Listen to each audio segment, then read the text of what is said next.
Good evening and welcome to the Wednesday, September 26th meeting of the Public Works Advisory Board.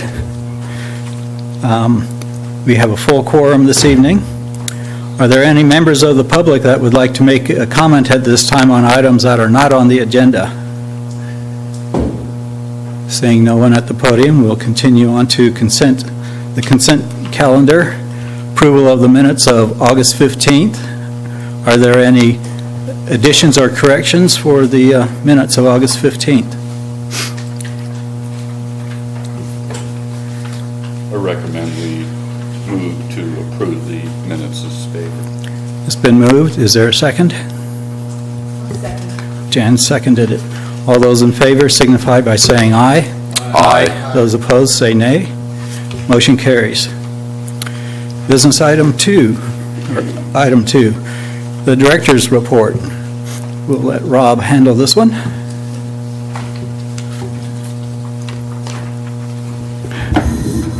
Thank you, Mr. Chair. Again, we have a report from all the Public Works divisions here. Want to point out, well, first, we can bring a new Public Works employee to the podium and make an introduction. He has his prepared statement, I see. This is Herb Edwards. He's a new assistant engineer in our Public Works department. Even though I said new engineer, he's has quite a bit of experience in engineering. Has come to us from the private sector and some time in the public sector in Arizona. So welcome aboard, Herb. And if you want to make any remarks, feel free to do so at this time. This is your last chance. This is, yeah, you can never say anything ever again. Well, thank you, Rob. It's a pleasure to be here. I've been in California for the last 4 years, moved from Prescott, Arizona, and very happy to have this opportunity to serve the public and the city of Morro Bay. Thank you very much. I was just going to ask, you said assistant engineer, what division is he in? Engineering. Oh, well, overall, I mean, or capital projects? A little bit of everything. Oh, okay. Good deal. Thank you. What's the temperature in Prescott? I'm assuming 60 to 70 today? I haven't checked. Well, welcome. Thank you very much. Welcome. Yeah, I do have, so a little bit of everything, and is Herb going to be involved with helping Pam get up to speed too? Yes, he'll be involved in, working on our development projects, pavement management, reviewing traffic control plans, providing probably, hopefully a little bit of mentoring too, so as she proceeds forward in her career. Okay, thank you. Welcome aboard, Herb.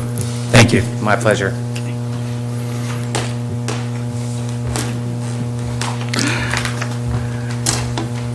Our consolidated maintenance staff has been busy gearing up for pavement coatings coming back into town this fall to do some of their sealing projects we're going to do again this year, chip seal, cape seals, and microsurfacing, along with the triple layer product that we've used in the past. There's a picture of Little Morro Creek Road that'll be triple layered up to the bike park and then cape sealed from the bike park to that last driveway in the city limits this year. Previous meetings we've gone over the list. We'll update you probably next meeting on we expect them to be probably into town towards the end of October to do the work. Rob, I got a quick question. After you go it's the BMX bike park you're talking about? Yes. Run around. How far out does the city limits go beyond that? Quite a ways, actually. Oh, does it? Yeah. Oh, okay. If you were to project Ironwood Avenue across the valley, it goes out to there. There's a So if I you're mean, is driving. it approximately like a mile, maybe? Maybe about a mile. So okay. if you hit that hairpin, that first hairpin is you're going out Little Moore Creek, and then there's a turn, a left-hand turn that goes to the northeast, almost a 90-degree. That's about where the city Oh, okay. limits is. And that's where you'll carry the Cape Seal? No, we won't go out that far with it. There's a section of road out there that has been built with cold patch. We don't want to Cape Seal over cold patch. We need to do some, a little bit of reconstruction work there. Sure. Thank you. And I had a comment. During my walk today, I walked down Capri.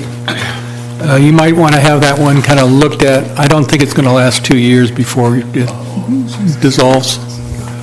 Okay.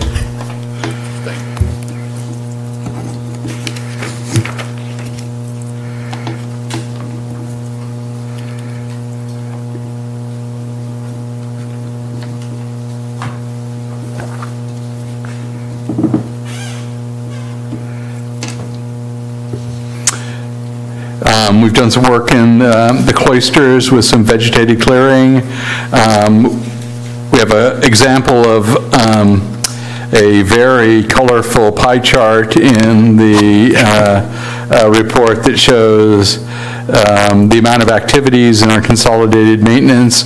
We're still working on how to get that report out for our utilities divisions.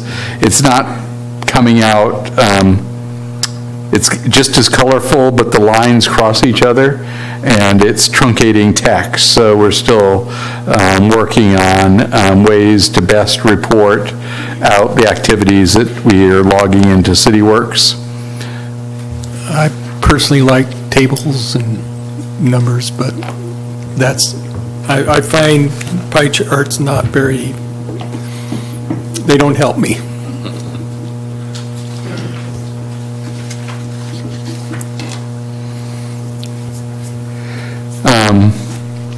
Activity at the treatment plant, including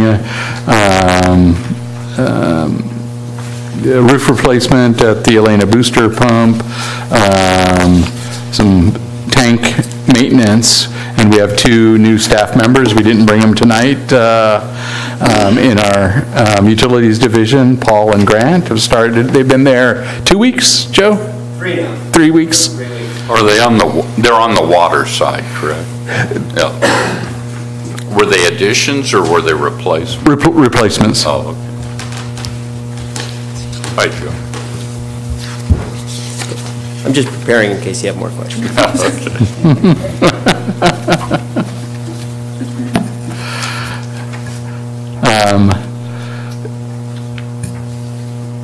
In our engineering capital projects, really no major changes in the status of our projects, with the exception of our, big wastewater project. Since the last meeting, the environmental document was certified. We've completed the Prop 218 process. We have made application for the WIFIA loan. Last night, council authorized the staff to apply for the state revolving fund loan, and authorized a contract with GSI for follow-on hydrogeological work to right-size the injection facilities in the Morro Valley, including well placement, well design, and the amount of water that ultimately can be injected and recovered into the Morro Valley. And then we've... Talking the IPR system. Yes, the indirect potable reuse system. Thank you. So we needed some follow-on hydrogeotechnical work to complete that phase. Ideally, we would have issued that contract a few months ago, but with all the work effort going on regarding the Prop 218, that had the higher priority. I'll pause if there's any questions on the work project. I've got several, so you may want to wait till. Okay. And then In the end of the report, we've provided a copy of our consumer confidence report that details out the water quality of water that we're providing to our Morro Bay customers. That concludes my summary, and now we can go to the Inquisition. Okay. Or question, sorry. And I'll let John the Inquisitor start. All right. Let's see, now where should I? And give us page numbers as you if you make reference. I'd like to see an item added to your director's report of traffic safety. Just, what items you do in order to maintain traffic safety. And it could be nothing some months, but when you actually do something, it'd probably be a good thing to tell people about. Sure. And along that traffic safety thing, can we move that fence at Morro Mist to the back of the sidewalk and start using it? I know there's a couple gaps there where the utility pole has been taken out, but they could throw in some base rock in there, so if it's not a tripping hazard, and the other one is they've got to put in a curb drain from the looks of it. And Yeah, they can either throw a plate and chamfer with cold patch or put in base yeah, but it'd material. be really nice to allow that sidewalk to be used rather than putting the school kids out on the street.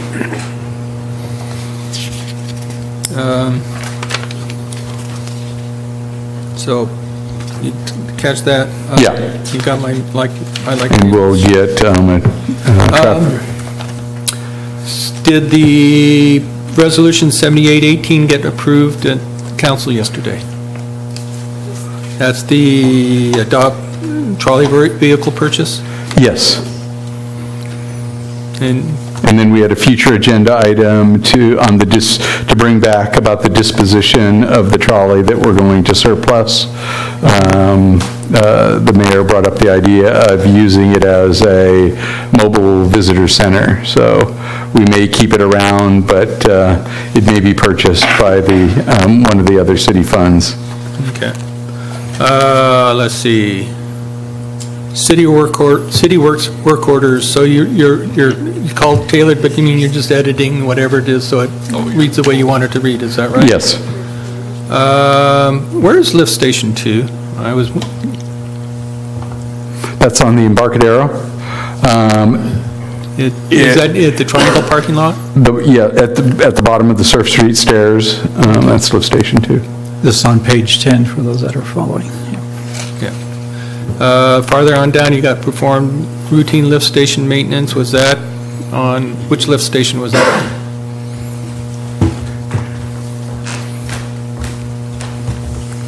That was on all three of them.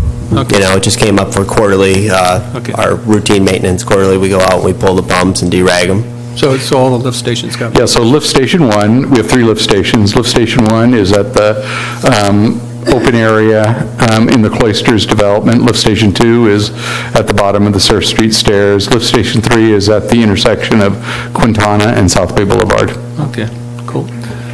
So you're teaching your people, is this a trenchless boring, the hydro excavation equipment, is that trenchless boring?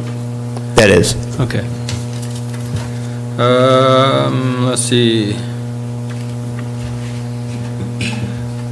I was looking at the operation and maintenance. Has anyone done an analysis of what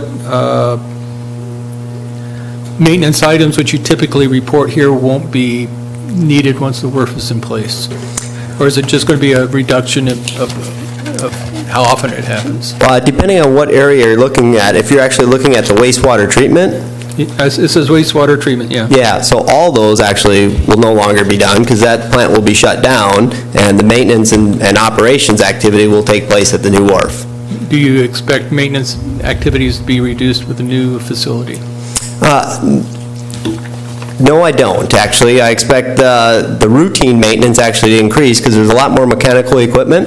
So there's a lot more routine maintenance that you actually have to do, oil changes, filter changes and stuff. There's more mechanical equipment that requires attention.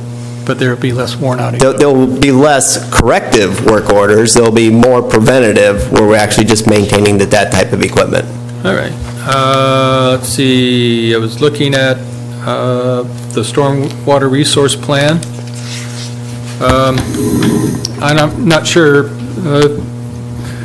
I had a few comments on, when I went online and took a look at it, is who's reviewing the primary reviewer for the city of that resource plan to make sure everything is that you, Damaris? Yes, I work with them, yeah.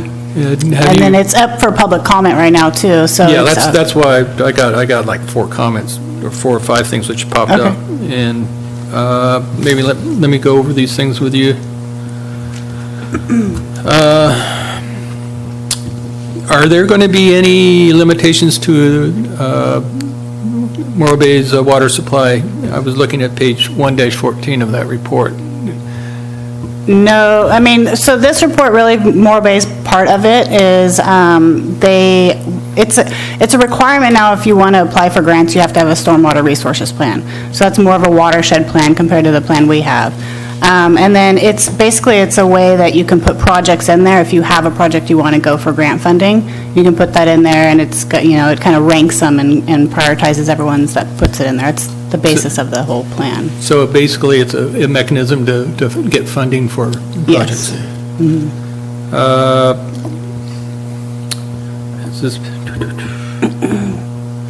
So essentially, it's not going to affect the Morro Bay water supply. There won't be any restrictions placed on it? Okay. No, it's.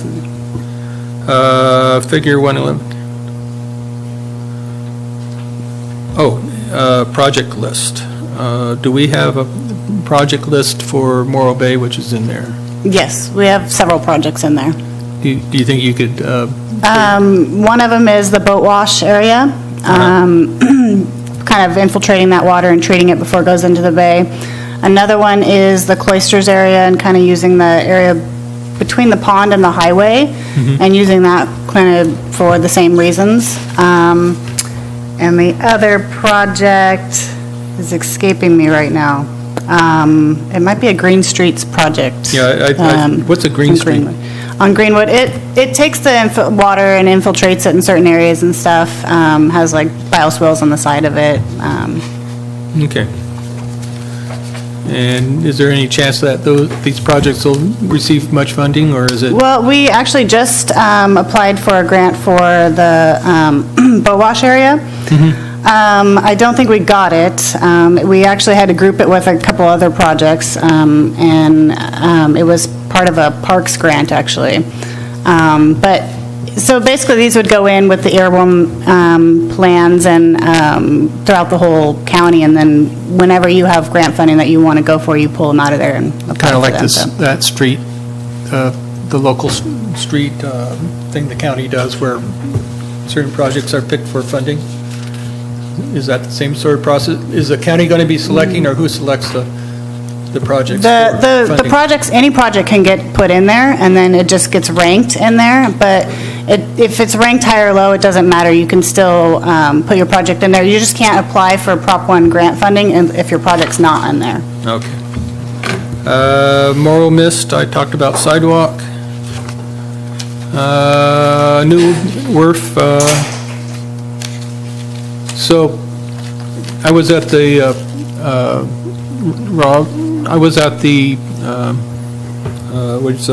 candidates forum a couple nights ago, and there was a comment by Jeff to the fact that 1,000 votes or 1,000 ballots were not counted. Do you know what that was about?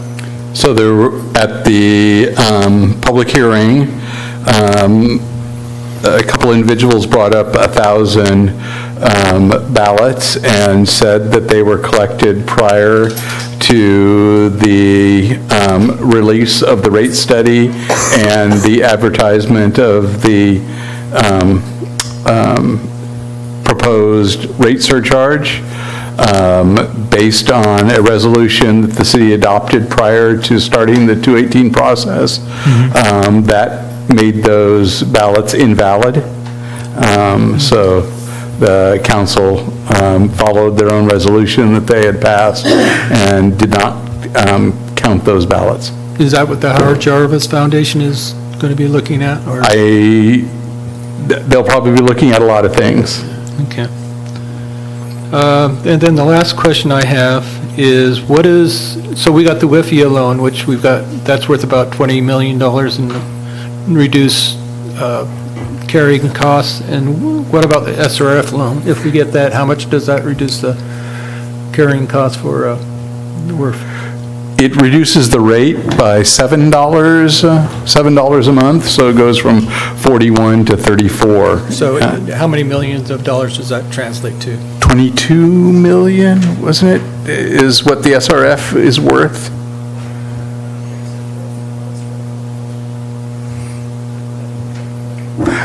We're going to look that up while some other questions come up. It says in here it wasn't approved yet, is that correct? No, SRF, we have not completed No, our... the WIFIA loan. No, it's not approved yet. That is correct.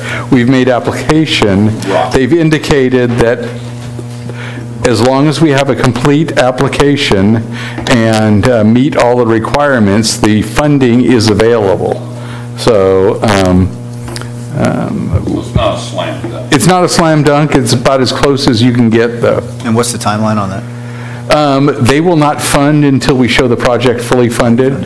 So they could fund it at any time, but we just need to show that we have the other 51% of funding available. So you have a high confidence level that if we bring up all the other funding, Then it's going to be It should fall funded, in. yes, because they accepted the proposals for the amount of money that they had in that first round.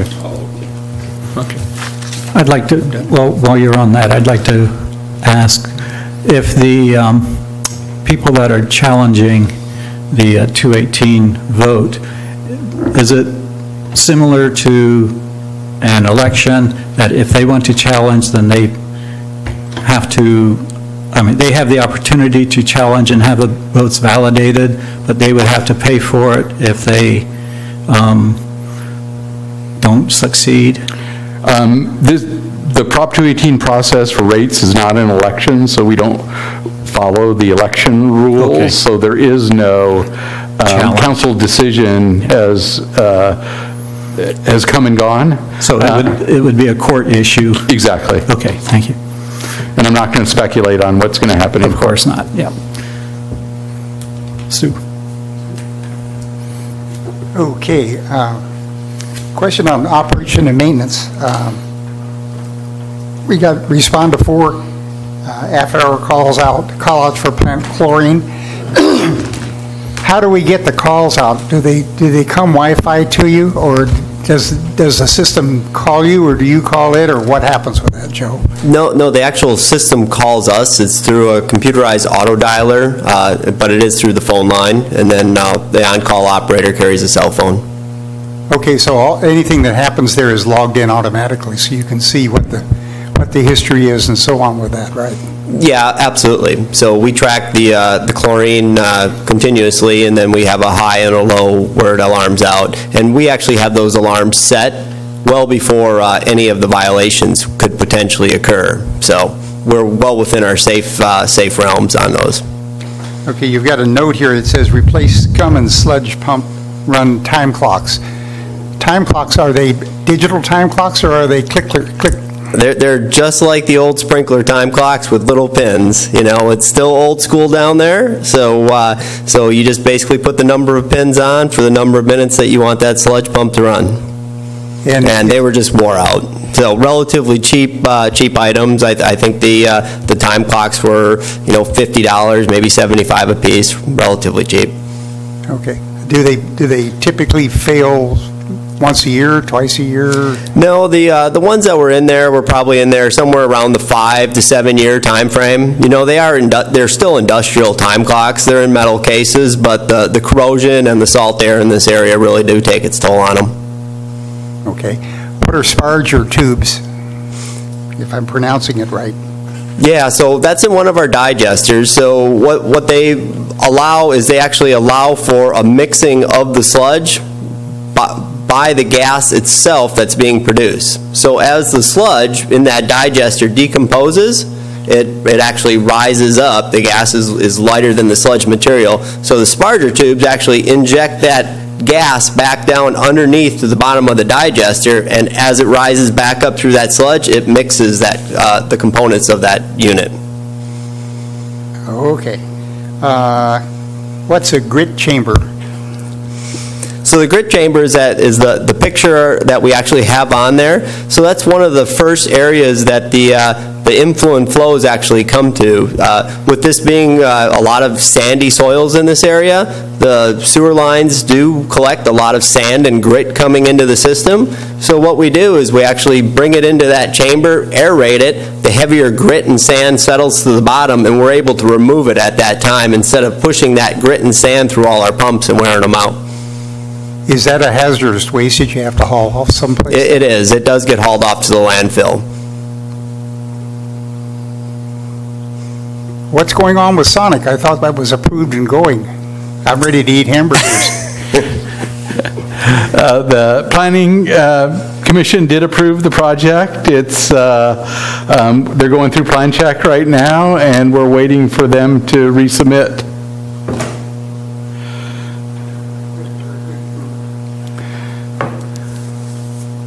Got the loan cut. That's all I have. Chris? I was just going to ask a quick question on the pavement management. You mentioned that the streets have been, the list has been sent off to Pavement Coatings for updated prices and scheduling. What is kind of the foreseen scheduling of that?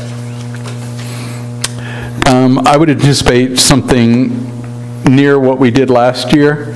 So I think they started the grinding of pavement markings Halloween, where they ground off the wrong pavement markings at San Jacinto and had to come back and redo those. But near the end of October, it's probably about a 3-week total job here in Morro Bay. We're one of their smaller clients. So we don't get the highest priority on the list. We're not doing millions of dollars of work. Okay, Christian? Yeah, just a couple small questions. One said that in the digester area, you noticed that there was a leak coming up through the concrete. So I just was questioning, is that under pressure and there's any regulation on the line, or we just noticed it after it bubbled up through the concrete? Yeah, that actually was a potable water line. So I should have noted that in the report. So yeah, we just we noted that a potable water line was leaking that we used for washdowns in that area. And I know we're going to do the water stuff, but on the WIFIA loan, so just in the overall plan right now, if let's say the project's 120 million, what type of outsourced lending are we looking for? I mean, 90% of that are we in, or what's the target for the project overall? So the maximum on the WIFIA loan is 49% of the project costs. We have some cash, and then we have an existing $10.7 million planning and design loan from SRF, which is at 1.7% interest. So we'll be using that cash, hopefully SRF first as our first sources of money, and using WIFIA last because that's the highest interest rate. Okay. So you want to use the low interest rate money first and then go to the high. I want to note that the interest that we earn on our investment is around 2%, so that 1.7% SRF funding is almost free money. We're doing better than we would by investing that money. Right. Yeah. Who makes the loan applications? What department in the city? Public Works. So last night, council authorized my signature on those loan applications. Okay. We'll be working, it'll be a cooperative effort. We'll need to work with our finance department to get, the city's financial picture into those. We'll be working with planning on the environmental review. We'll need their help along with our consultants' help. So it'll be a team effort. Yeah. And then last question, you obviously had the 2 new staff, I assume they're full-time? They are. And so, how's the overall turnover rate with city staffing? In the utilities department, over the past 2 years, we've had a relatively higher turnover rate than we would have liked to have. 2 employees left for greener pastures, and then 2 other ones basically left for other reasons. But we have been consolidating some of those job titles in preparation for the new wharf, and so we actually have lost 4 individuals over the last 2 years and replaced 2. Okay, Jan? Mine are really little questions. On the trees, I was asked this again the other day, and we talked about this a long time ago, and I forgot about the answer. The trees that are planted in the city right-of-way in front of somebody's house. If I own a house and I don't have a sidewalk in front of my house and I plant a tree there, but it's on city right-of-way property, is that my responsibility to take care of it, or is the city, does the city? Per our municipal code, it's the city's responsibility, but if we're following all the code sections, you would need to get permission from the city to plant that tree. It's within the city's right-of-way. Would it require an encroachment permit? Yes, typically for planting, it would be a no-fee encroachment permit. So if you moved into a house that already had a tree in that situation, and there was a storm, does the city clean it up? The city cleans it up. The last, bigger storm that we had a couple years ago, $45,000 worth of work cost the city to clean up, and we were reimbursed for a large portion of that because it was a declared disaster. But still, yes, we do incur those costs. Okay. Because I thought I'd read in some of these reports that if it was a homeowner's responsibility, if it falls into a creek, I guess, and blocks the creek, and if it's on the homeowner's property, that's a whole... If it's on their property, yes. Yeah. Okay, so then, another topic. I noticed on here that for the Oktoberfest, they're going to have free trolleys service. And then, how does that happen? Do they just do they pay a flat fee to the city for the trolleys? I believe so. Janine can help us with that. The Harbor Festival is actually reimbursing the city for fares.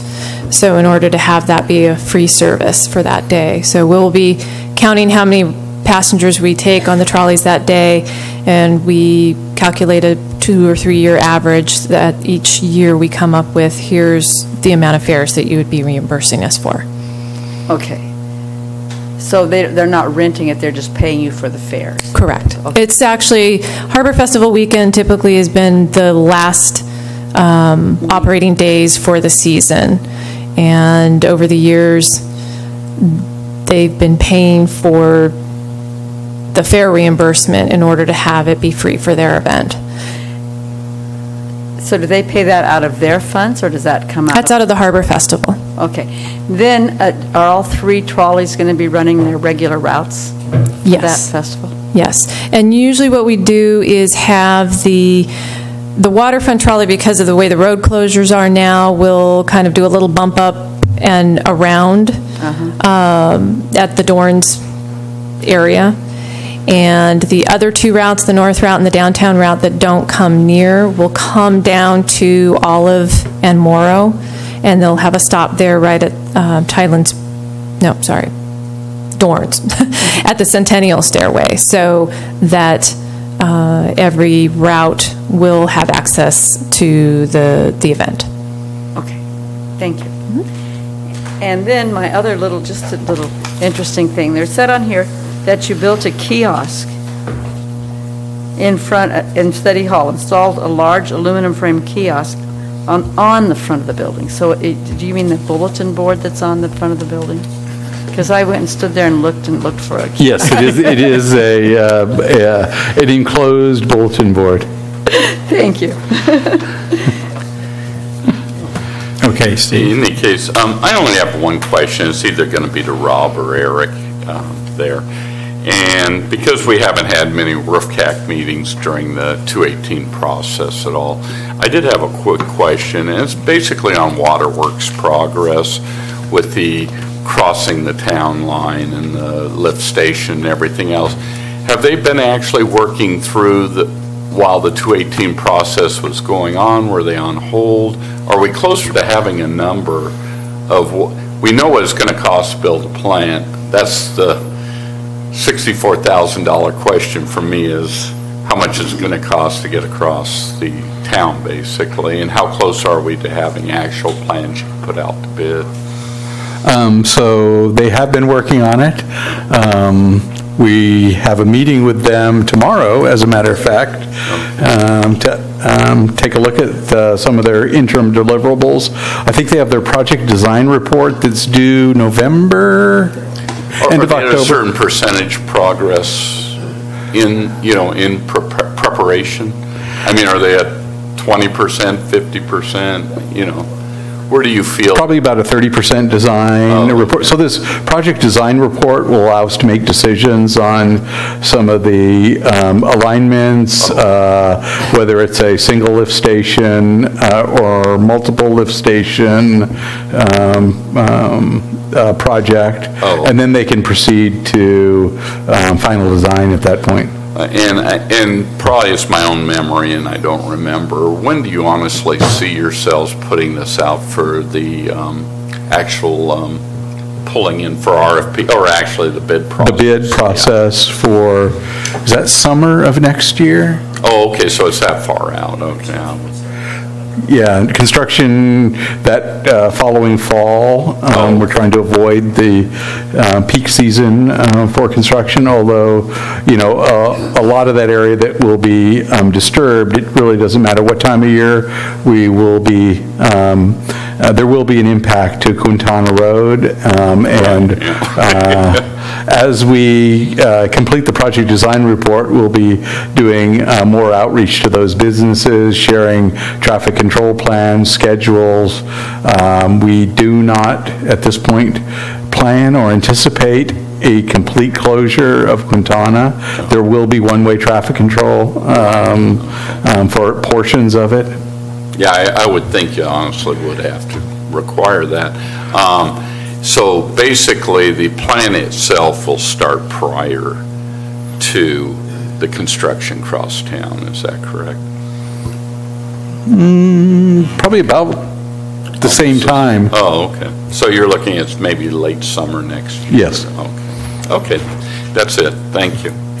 Okay, and before I move it back to John, he has a couple more questions, but talking about trees, on San Jacinto, as I'm approaching Greenwood, there's a school crossing sign. This is going eastbound on San Jacinto, and it's very much obscured by a tree, branches that have covered it up, so it sort of defeats the purpose of having this sign there. And I'm not quite sure whether the tree is on city property or on private property. It's, a few feet in. So if it's on private property, can the city prune it, or do they need the permission of the property owner, or does the property owner, or do you notify the property owner? We would first notify the property owner and give them an amount of time to make those corrections. If it's on private property, if it's in the right-of-way, we'd of course trim that. We'll take a look at that. Okay. I would anticipate tomorrow. Yeah, with school now in session, it's a lot more noticeable. Yeah, and if it, like I said, if it's city property, we'll go ahead and trim that. Private property, give property owner notice. If they don't respond within a certain amount of time, we go ahead and do the work. Okay, thank you. And let's see, John, you had a couple more questions? Yeah, actually, Jan kind of hit it too, so I guess one comment or question I got. So when I did the remodel on my house in Las Vegas, I was told I had to put in a street tree. Pruning of that tree could theoretically be handled by the city if I wanted it. Unless you put it on your property. Street trees can be within 10 feet of the right-of-way line.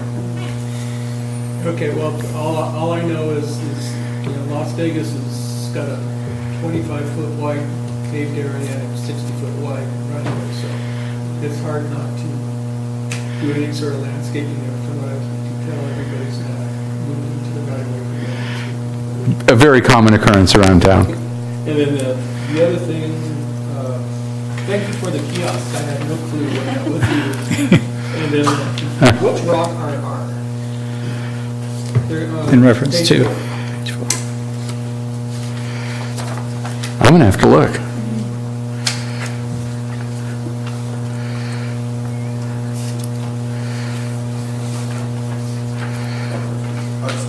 That's the rock restroom. Ours is the restroom. Restroom, okay.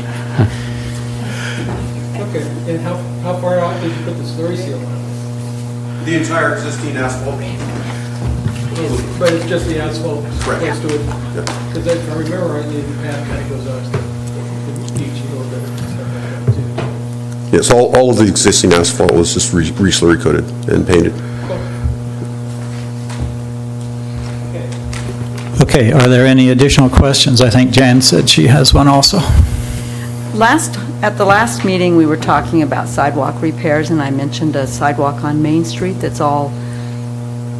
it's got orange lines around it, across the parts. It's really raised up, and I didn't have the exact address. It's actually on the corner of Rennell and Main. There's an apartment building there, and there's very large cracks and uplifts in the sidewalk.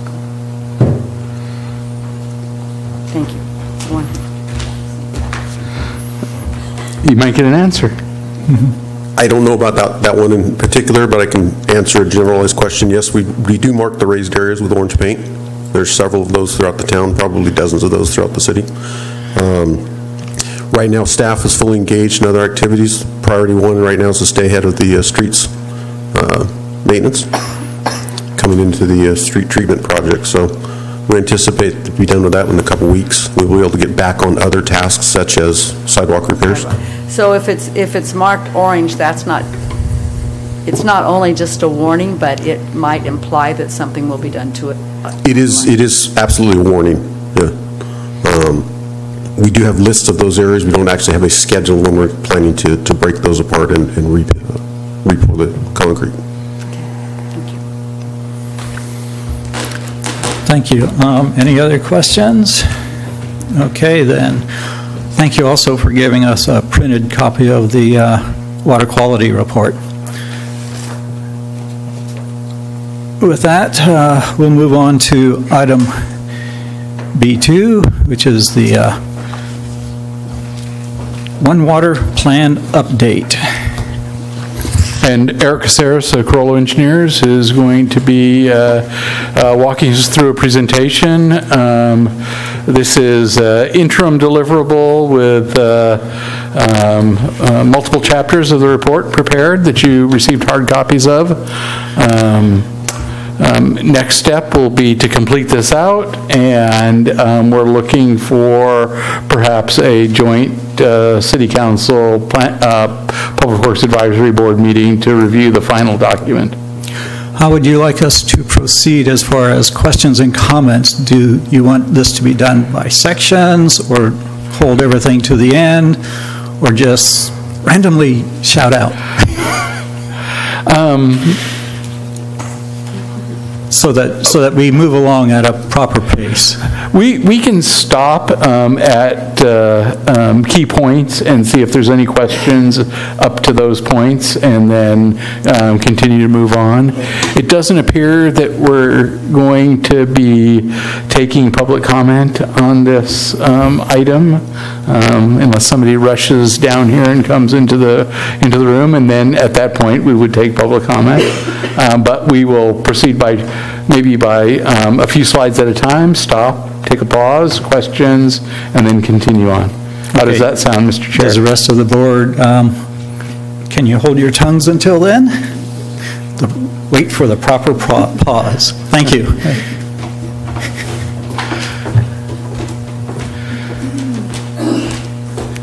Thank you, Rob. So, Mr. Chair, members of the board, Eric Caceres with the Carollo Engineers.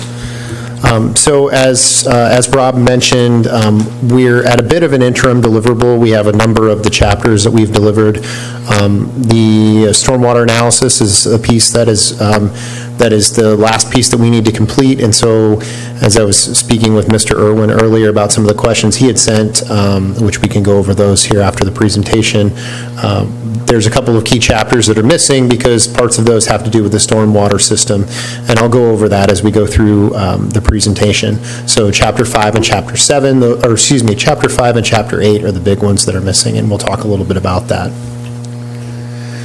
So just a little overview slide here about this One Water concept. Again, this goes back several years in terms of the City Council's decision to take a look at its water infrastructure in a more holistic way, in line with a number of agencies throughout the country and a number of large agencies throughout California that have taken this approach, most notably the City of Los Angeles with their One Water LA plan that they recently adopted and finalized this past summer. But again, just looking at all of the city's water resources together in order to develop a new capital improvement programs moving forward for both the water, sewer, and stormwater systems.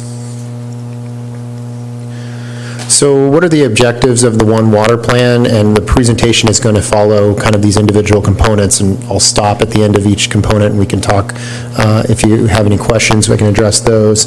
But first and foremost, it's to determine the necessary capital improvements to the city's key water resource infrastructure on the water distribution side, the sewer collection system, and the stormwater management system. The other key aspect of this report is to look at the city's portfolio of water resources and potential water supply resources and make a determination about how the city should move forward in terms of securing a sustainable water supply for the future. And then the third is kind of in general, informing the general plan and the development of the local coastal plan updates. And then towards the bottom here, which is not one necessarily customarily that we handle at the same time as we're developing this plan, but it's to inform the sewer rate study that was recently completed for the WRF program. And so we can talk a little bit about that kind of dynamic program or that dynamic process and how that rate study process and us doing the One Water Plan at the same time, how that process turned out. So in terms of the goals and objectives for this meeting, this really identifies kind of the four key areas that we're going to talk about. We're first going to go through the water distribution and wastewater collection system master planning efforts.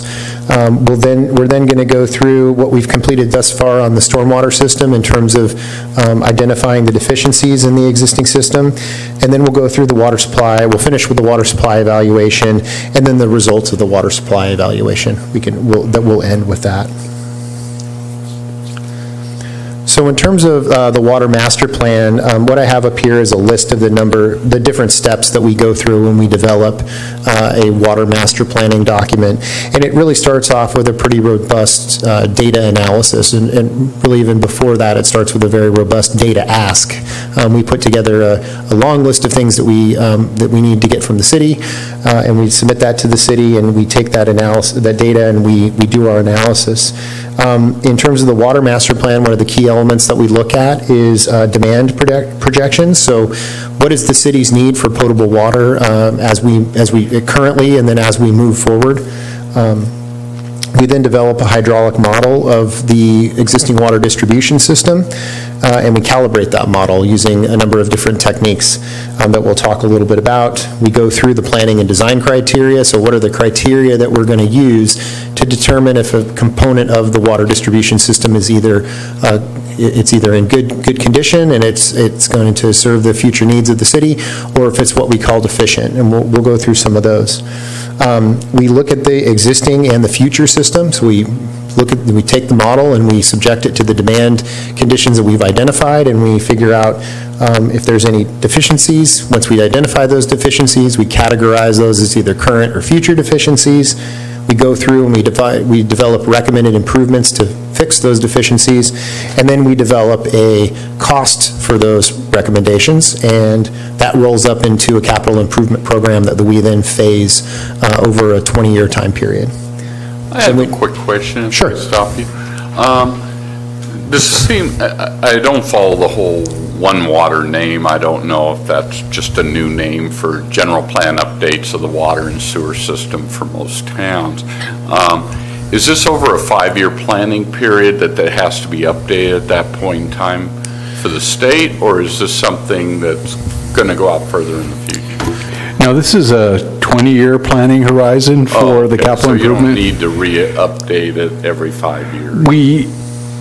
It's recommended, industry standards would like it to be updated about every 5 years, or when there's significant changes to your system, because things change, and you wouldn't want we have a 20-plus-year-old water system master plan that doesn't make sense anymore. Rob, it's just, for me, it looks like a water master plan update, a sewer, storm drain.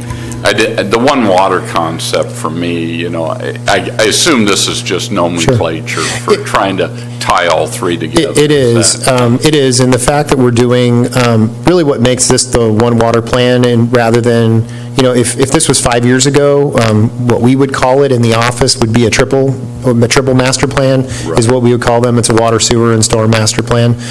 The fact that we've included the pretty robust water supply evaluation component brings that together, and depending on the community that we're looking at, there can be, and the different components that we look at, there can be some overlap between, using stormwater for a water supply benefit, or potentially on the wastewater side, if this was looking at treatment and recycled water, again, we are looking at that, then you're now blurring the lines between what would conventionally be considered the sewer or the wastewater system and the potable water system. So Sorry to get you off point. No, that's fine. And then typically these documents are developed and to be consistent with kind of general plan updates, and so the planning horizons are typically the same as the general plan. So we use a lot of land use elements and everything from the general plan to do that. Thank you. So this slide up here just shows a picture, essentially a screenshot from the model. This is a model of the city's existing water distribution system in terms of all of the larger diameter pipelines, the city's well fields, and the storage tanks, and the water treatment plant. This is an overview of the different pressure zones in the city. So we really break the city's water distribution system down into the individual pressure zones, and we do an evaluation on those individual pressure zones to identify the deficiencies within those. So we look at a pressure zone to see, number one, is there enough storage in that individual pressure zone, and is it the case with some of these analyses, there can be links between different pressure zones, and there was a little bit of that here with the city of Morro Bay, where you have a higher pressure zone where we may break head down into a lower pressure zone, and so we've been able to combine certain pressure zones to where one may look deficient on its own, but if you combine them together, there's enough storage between the two pressure zones. So we'll go into a little bit of that. But we have the first zone, which is the upper and lower King zone. Zone B is the is the Elena zone. We have the Nutmeg zone, Zone C, the Blanca zone, and the Ridgeway zone. So those are described a little bit more in the report, but that's just a general breakdown of the different zones. So on the water side, we really look at the system, and how we determine deficiencies the first thing that we look at is pressure deficiencies. So we have criteria that we apply to the distribution system, both under current and future conditions, to identify if there are deficiencies. And the three demand conditions that we typically look at are the average day demand. So that's kind of the average day, if you average every day of the year, the average day. The peak hour demand, which is typically the hottest day of the year, when the most amount of irrigation and water use is going on, and that peak hour of that peak day is the peak hour demand. And then we have the maximum day demand, which is that maximum day, not necessarily that peak hour, but the maximum day. And we put a fire flow on top of that, and we look at what the pressures are in the system.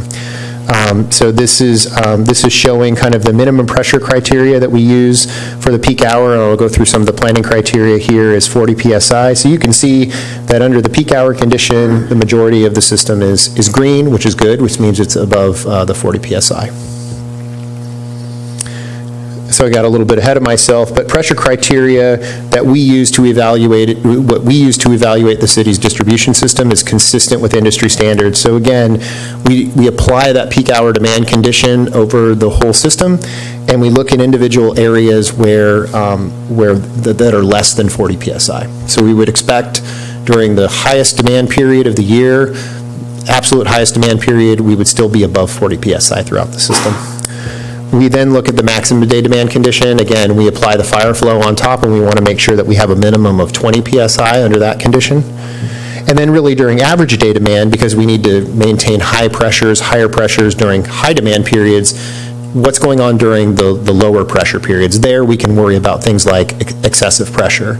And so we look at more of a maximum pressure under that condition, which is 120 PSI.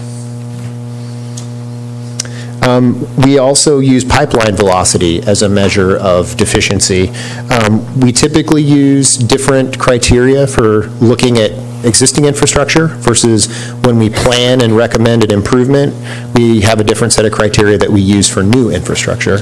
The reason that we do that is it depends, it's kind of on a case-by-case basis as we look at a system.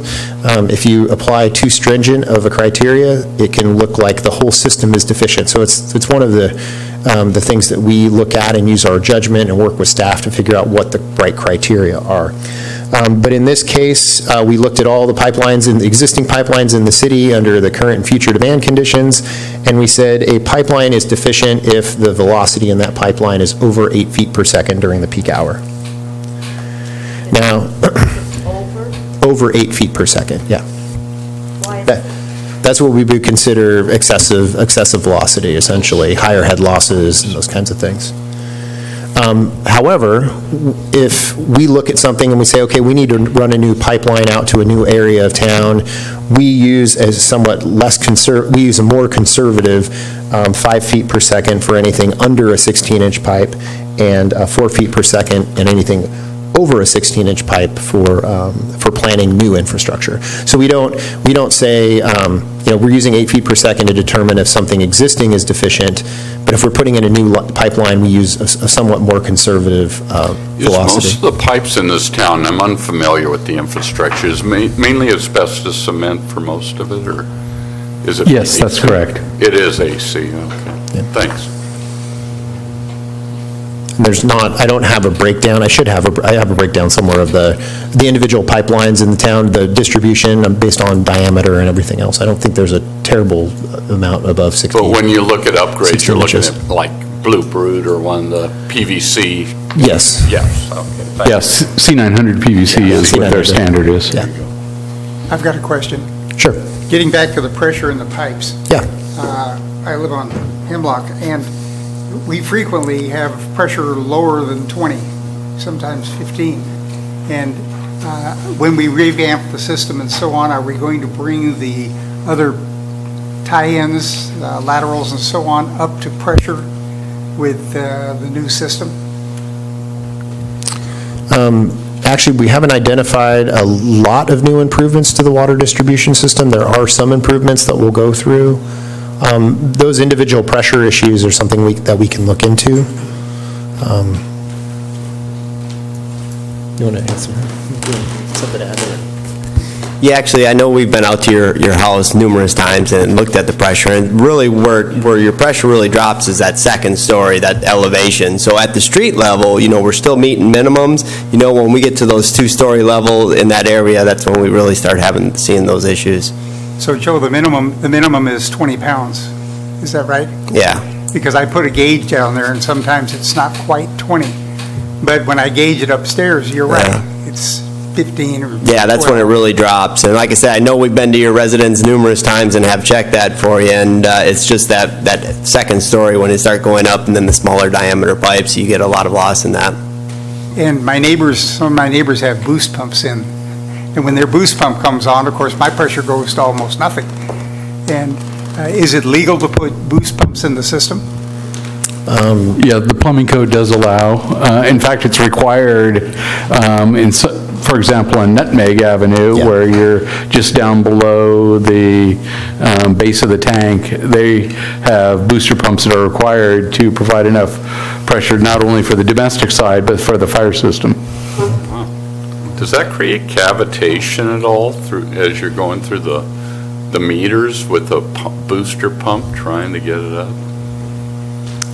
I never heard of it. I'll be honest with you. I've never heard where people are putting booster pumps. No, the biggest problem with those pumps, and they say right on it, is basically you can create cavitation in the pump because you can actually suck air into those, you know, so you'll actually cavitate the pump and vibrate the pipes in your house. Yeah. Because there's only so much you can pull, especially if you're feeding through older lines, you know, coming from the street that aren't sized to be doing that. And the 20 PSI residuals, the fire, that's the UFC, as I remember, requires that for fire flow only. Yeah.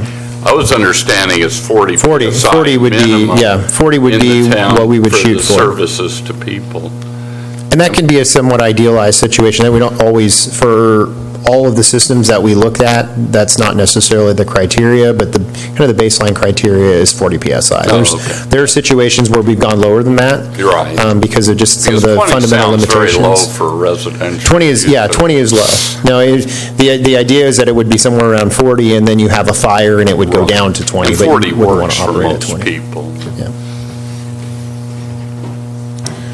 So the other infrastructure that we look at are the pump stations and the tanks in the water distribution system. And so for the pump stations, we look at the firm capacity, meeting with the largest pump out of service that we're able to serve the maximum day demand. So this is the criteria that we use for the pump stations. And then fire flow criteria, we coordinated early on, staff coordinated with the fire department to come up with these different fire flow, both the flow and the durations.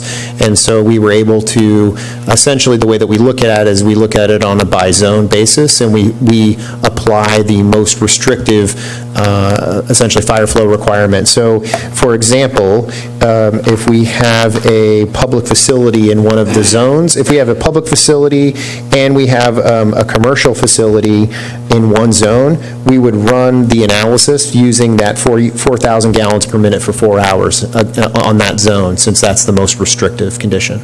Now, the fire trucks have boost pumps in them, don't they? So even if it's 10 or 15 pounds per square inch in the line, the truck will boost it up higher than that, is that correct? Yeah, I believe so, yeah. Yeah, this is what we would be serving at essentially at the hydrant is what we're looking at. Yeah, so what we do is in the model, we induce that flow, and we see what the pressure is in the system at the next nearest hydrant. So we don't want to drop that pressure down below 20 PSI in the system when we're flowing a hydrant at that required fire flow. There are situations where the pipes aren't big enough where you can actually go to negative pressure in the system if you're trying to pull too much out of it. That will result in pulling water out of the house and into the system, typically out of the hot water heater. And that's not a good thing to dry a hot water heater.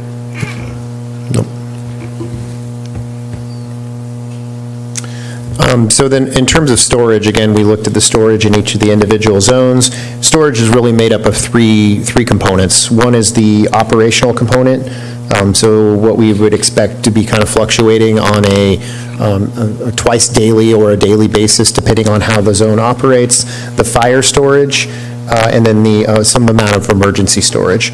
And so the criteria that we use here in terms of the storage criteria is something that, again, we typically work with the community that we're doing the work for. We sit down and we figure out what's the most appropriate criteria to use. Typically, the operational or equalization storage is of 25% of the maximum day demand. That's pretty common, and that's what we used here for this analysis.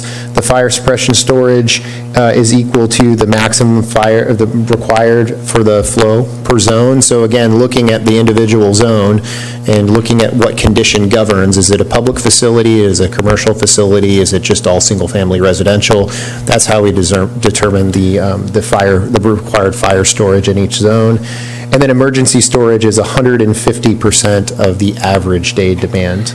Real quick, Eric, do you have to do that for each zone? Correct. Oh, okay. Yeah. They're all done independent. Were there none of the tests are run where there's any type of codependency or anything like that, correct? Between the individual zones? Yeah. We actually did some connecting, and we'll get into that a little bit, is actually, if you look at, and we looked at some improvements to create a connection between different zones, we can take advantage of, one zone has more storage than it needs and one has less storage. You average it out and you have enough for both combined, and so we looked at that in a couple of conditions. So this is a little bit small, you should be able to see it in your packet, but this is essentially the storage deficiencies that we identified. And we actually identified storage deficiencies in a couple of zones. These shouldn't be a huge surprise. The first one on the top is the Nutmeg Zone. That's a project, replacement and upsizing of that Nutmeg tank is something that the city's been looking at for a while. The Blanca Zone and the Ridgeway Zone also had deficiencies. So just want to highlight a couple of the improvements that we identified for the water distribution system. Again, a couple of the large ones. One was the Elena tank and replacing that with a new, larger 150,000-gallon tank, and then replacing the Nutmeg tank with approximately 1 million-gallon tank. What's their current capacity? So the Elena tank's current capacity, I don't have my magnifying glass today, okay, so I'm looking at it. We combined the Elena and Kings zones there. I'll have to get back to you on the Elena tank itself. The Nutmeg tank is only 140,000 gallons, so the recommendation is 1 million gallons versus the existing capacity of 140,000 gallons. Thank you. So again, 2 of the major projects. We also identified some issues with the pumping capacity of some of the city's pump stations. 2 of them. One was the Elena pump station, and the other one was the Vashon pump station. And one of the things that we did work with operations staff, one when we did all of our site visits in the field, and then in working with some of the water operations staff and with Joe, we identified some improvements in the city, or they had some ideas for some improvements in the city that would allow us to eliminate this Vashon pump station. And so this Vashon pump station is pretty problematic for the city to operate and maintain now. It's located in someone's front yard, but with some cross-connection between some different zones, we're able to eliminate this pump station. So a pump station that was deficient, which we would have had to upsize, but is also an operations and maintenance headache for staff, we're going to be able to eliminate with connection, or with the addition of some piping and interconnection of a few zones. We also look at fire flow deficiencies, and we found fire flow deficiencies throughout the city in terms of the maximum velocities that we see through the pipes when you apply the fire, when you apply fires in different locations. So this map here shows everything in red as what we would call quote-unquote deficiency, meaning that the velocities exceeded the 8 feet per second criteria that we identified. So that's the only deficiency, is the fact you're exceeding velocity. Essentially exceeding the velocities, You yeah. still get the 1,500 GPM with the 20. Yep. Thank you. So why is it deficient if you're exceeding velocity? Because of the head loss, and it is just generally, just for the system itself, you don't want to be operating at those kinds of velocities. It's more of just an industry standard for how the facility should be, or the system should be operating. Well, it is, but it's very seldom you're actually pulling fire flow to fight a fire. I mean, Correct, You're correct. talking about this for 20 minutes or something like that. Yeah, that's why we identify it, and it's not necessarily the highest priority improvements that we identify. I mean, you but can still it's get the something. 1,500, you get the 20 PSI residual, so. So as I mentioned, what we do is based on those deficiencies, which are, this is the summary sheet here, the larger 11 by 17 sheets in your handout show a couple of things. There should be kind of 4 different things that you're looking at there. The first one is the first sheet, or first 2 sheets, I believe. The water side is 2 sheets. It shows we came up with a CIP. We looked at the system and we said, hey, here are the current and future deficiencies. And here's our idealized CIP for the next 20 years. These are all the things that need to be done to the distribution system over the next 20 years. And you'll see the total cost is about $26.1 million. And then we have a breakdown between the first 5 years, the second 5 years, and then the last 10 years. So you'll notice that essentially what you're looking at is just an expanded view of this one. This has some of the major categories that we looked at, or that we break it down into. Back in April of this year, so we started the rate process, the development of new water and sewer rates to support the water reclamation facility, but not only to support the water reclamation facility, but also to support the capital improvements that we identified in the One Water Plan.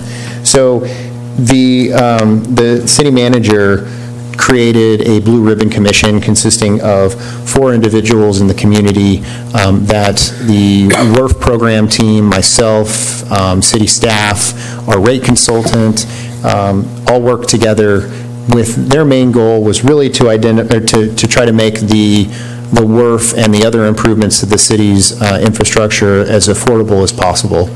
And so while we had this idealized view of the 20-year CIP, our wish list, they really challenged us to take that CIP, the us meaning us and the city staff, to look at that CIP and say, can we push off some things that may not be as high of a priority as we originally thought, with the goal, again, of trying to minimize rate increases and increase the affordability for the community. So once we did that, you'll see the next 2 pages in that larger 11 by 17 set is the revised CIP. Again, this isn't something that we typically do because of the timing. We typically put together a master plan. We take our best guess at what the CIP should look like. Then it goes and it goes to city staff takes it, they do a rate study, and then they implement the projects from there. We actually kind of did this together. And so we have this revised CIP. Again, you still have the same 26.1 million over the 20 years, but you'll notice that the breakdown between the first 10 years is quite a bit different than the second 10 years. So this was a much more front-loaded, the original version, where we have about 22 million of that 26.1 million in the first 10 years. Here we have about 13 million in that first 10 years. And so that was one of the things that we did. We prioritized, and you'll see the projects that we have prioritized in there, including one of the big ones is the Nutmeg Tank project is in there. So again, kind of an iterative process that we went through to, okay, what can we live with? What can we push out? What does that do to the rates? So we went through this exercise both on the water distribution side and on the collection system side that we're getting into now. Before you jump into the collection system, I just have one question. I keep beating it, and maybe I'm wrong on it. Is anywhere in the system you cannot provide 1,500 GPM with the 21 or 20 PSI residual? Is it purely the velocities in all cases that require? Yeah, I believe so. I'd take a look at that, but I believe so. Okay. I mean, I worry about one if you can't get the water to the fire, whether you exceed 8 feet per second for a couple hours or something.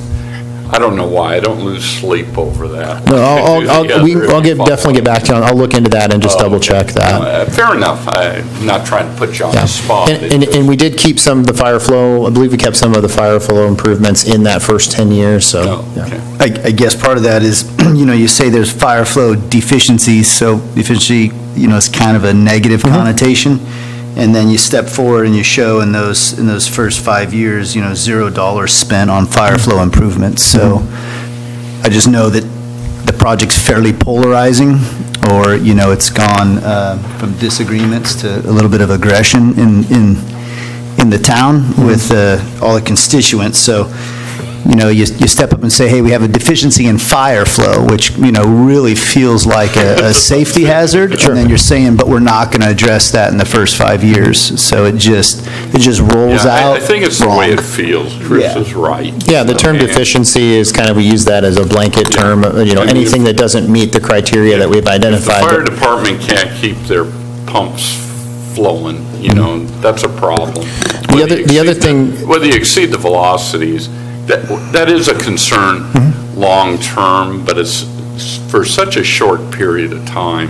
I think you might want to try and put this in a light, if you follow what I'm saying. And I think the fire flow says, that it's 12 million 3, but then it shows the spend only at about, 9 million 6. So I'm not sure where the other 3 million went. I can take a look at that, yeah. The other thing to note is, and I didn't show it, it's not broken down here in the presentation to that granular of a level, but we're looking at both current and future essentially build-out conditions. The city of Morro Bay is in a bit of a unique position to where we're looking at a general plan that really takes the city to build out. So how long it takes to get to build out, there's a fairly sizable increase between current demands and where that build-out is going to be. And the question to Rob is how close is this project in parallel with the general plan,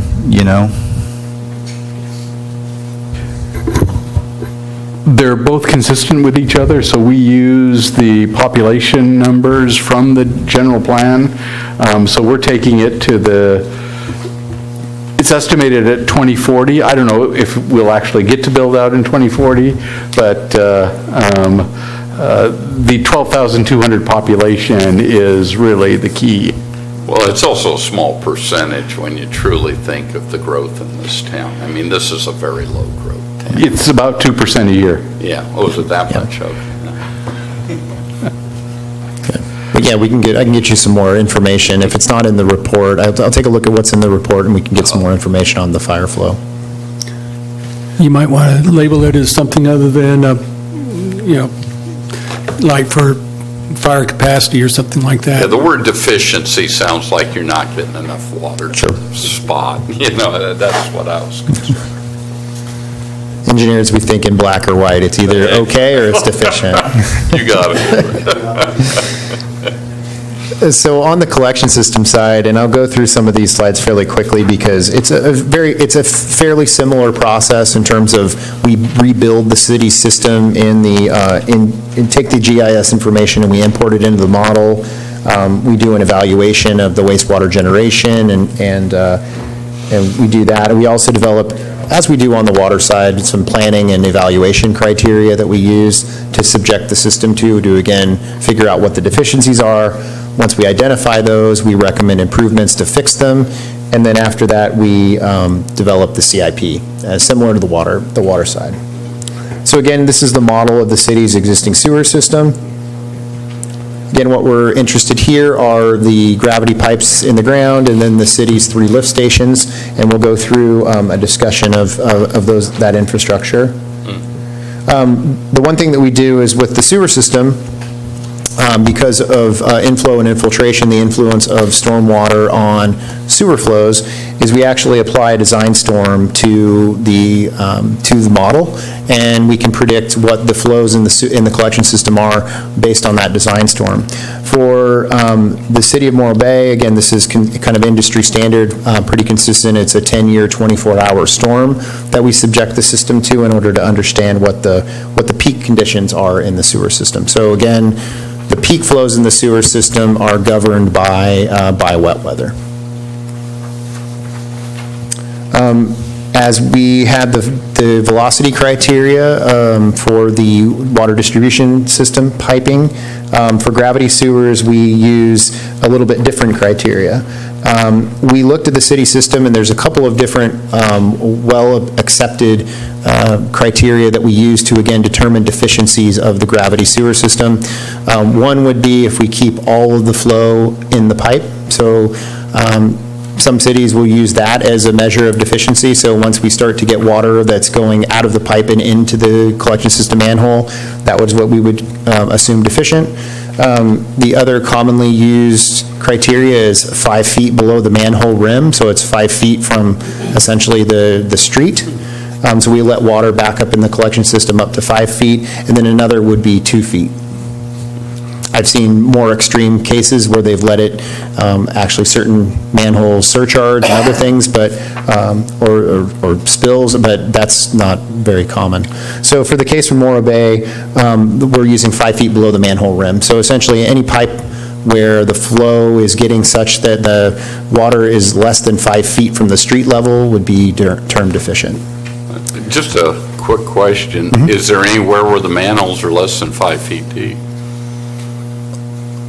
Yeah, I'd guess there is. Yeah, we have a... I don't know the town's infrastructure, but I'm sure there's areas where you're less. Yeah, we have a couple locations where we have some shallow lines in the beach tract, flat, shallow Yeah, lines. so where those lines are modeled, I had to look and see what the criteria is there. We're probably trying to just keep all the flow in the pipe. And the only other problem I see when you leave the pipe is the fact that you'll get sludge actually collecting on the bottom of the manhole when it goes up, and then when it goes back down, the residuals left within the manhole. Okay, thank you. And then, as we discussed with the water system, we also use a different set of criteria when we plan new pipes. So if we're putting new pipelines in, we wouldn't plan them, so we would surcharge and be 5 feet below the rim. That's we would what I wanted to hear. We would keep all of the flow within the pipe. So we use a D over D ratio of 0.75. The D is the depth in the pipe. The small d is the depth of flow in the pipe. The big D is the diameter of the pipe.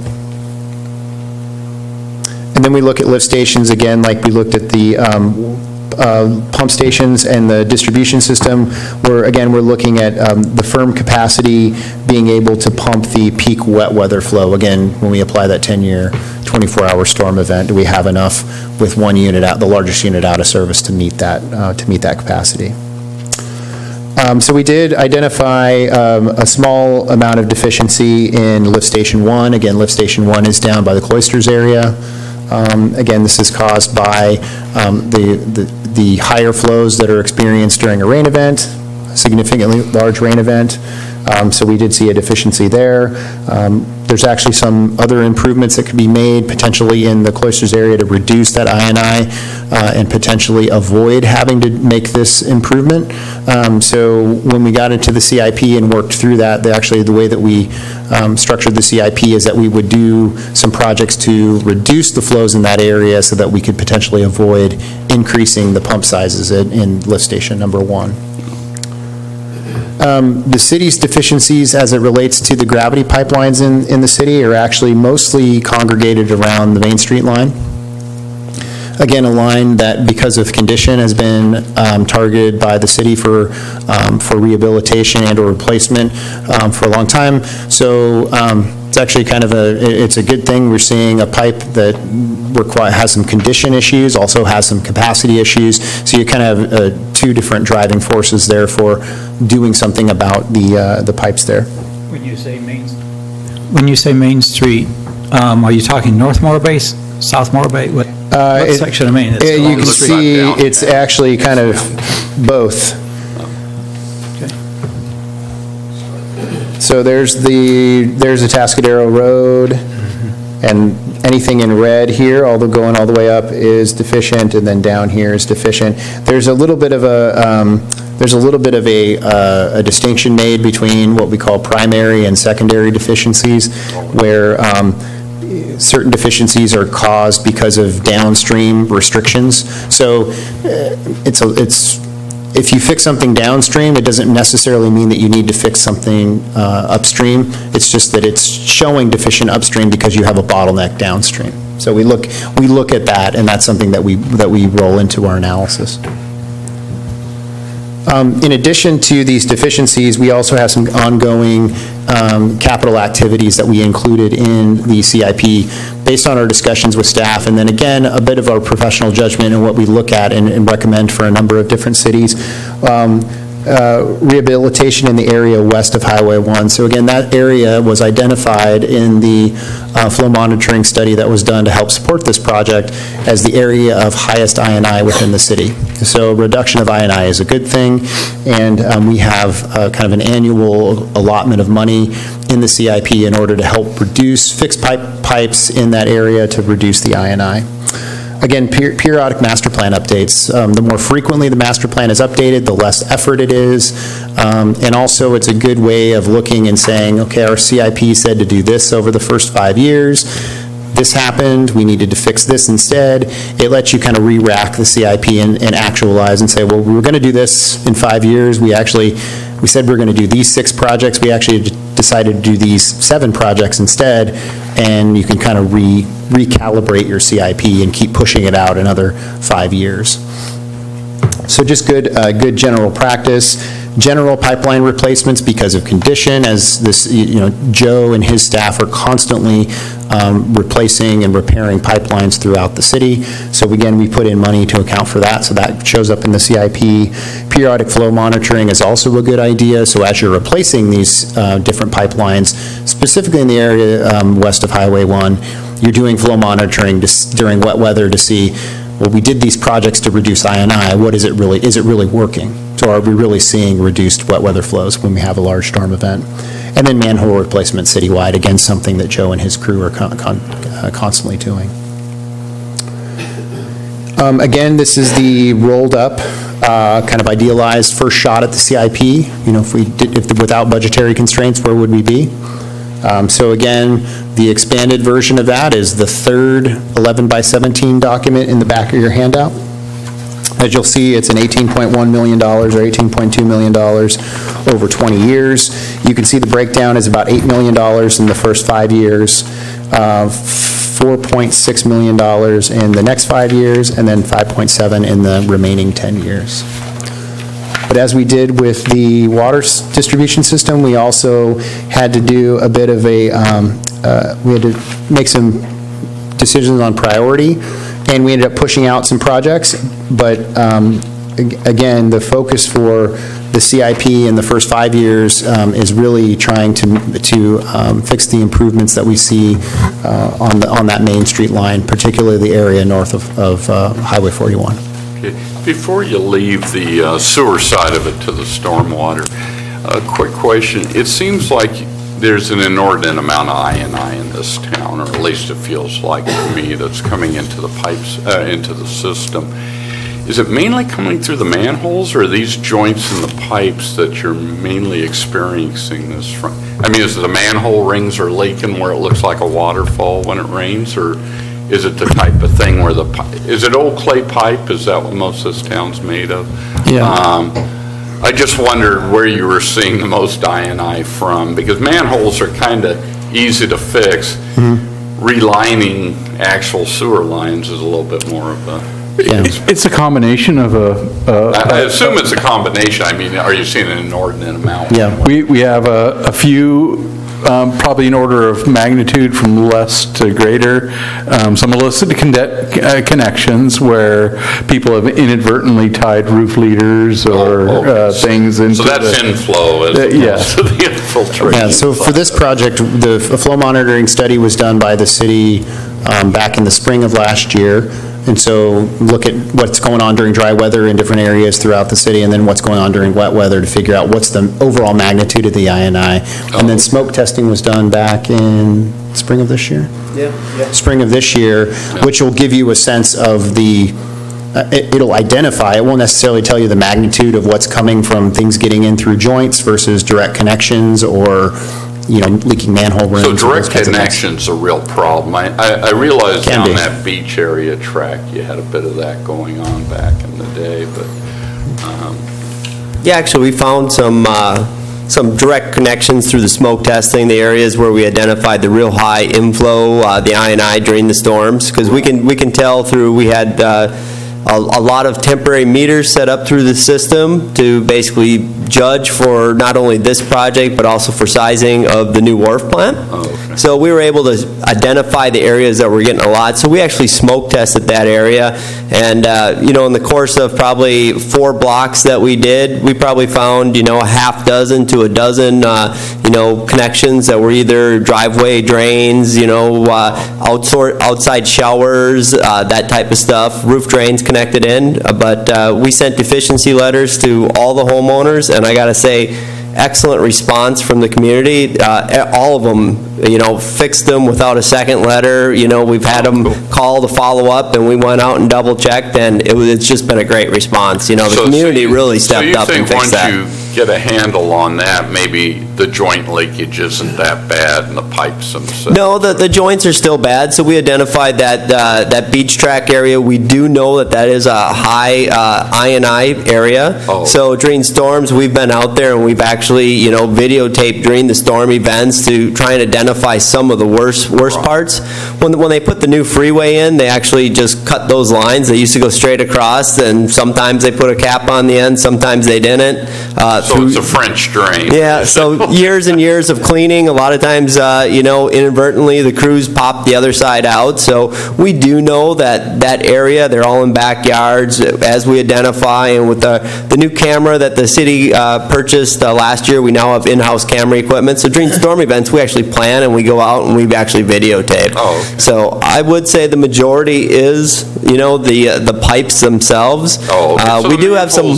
The manholes aren't that bad. They definitely are, but they are. We can mitigate that inflow. So we actually put liners in a lot of them. We do have manholes in low-lying areas that flood out. But we can actually seal and put manhole liners in there and mitigate a lot of that inflow. So without doing that, yes, it's definitely a problem, but we can take steps to try and start cutting that down. And we have identified those low-lying areas through the CIP program to actually, as they come up, to actually fix and replace and move those lines. Oh, okay. Because, you got 4 or 5 years before your new plant comes online, and it'd be nice to get some of that cleared up. Yeah. Thank you. You mentioned the excessive I&I. Essentially, we talk about it, mostly, I do a lot of wastewater treatment plant design work. We talk about it in terms of peaking factor. That's what we always relate the average annual flow to this peak hour flow. And the city of Morro Bay is somewhere in the range of like a 7 to 8 peaking factor, meaning that wet weather about 8 to 8 times higher than what the average day conditions would be.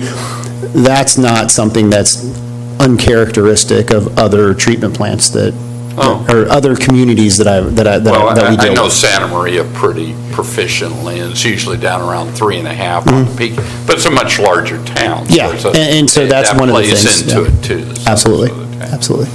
Now, and Rob, you had mentioned that the way you generally account for this peaking flow is you provide some sort of reservoir up there to hold the peak flow there, so you can treat it, and it's not a huge cost for the wastewater recycling facility. A lot of times, a treatment plant is designed with an equalization basin ahead of the treatment process to allow that flow to be metered in and treated at a regular rate. This new wharf facility does have some equalization. The proposer also has another idea to help to deal with those peak flows, providing different type of treatment for those peak flows, not going through the main process, and using a little less expensive treatment process rather than trying to run everything through the MBR process. I think they call it the SAFE system. It stands for something, and I can never remember what it stands for. I don't remember the acronym. Yeah. Approximately, what's the additional cost for this, or what's the cost for these equalization? Depending, we could go down the treatment plant rabbit hole a lot here. a lot of cities with this type of peaking factor, depending on the process they're using, would not have any kind of equalization. It just really depends on, number one, the treatment process that you're using, and everything else. And the nature of what governs the majority of the cost of a treatment facility and everything is usually not the peak wet weather flow. That's going to dictate the sizing of piping and everything in the treatment plant and the pumping facilities, but core of your process is not typically dictated by what you see a couple hours of the year or a couple days of the year, typically. When they do the SBRs, then you do have to have equalization. SBRs, and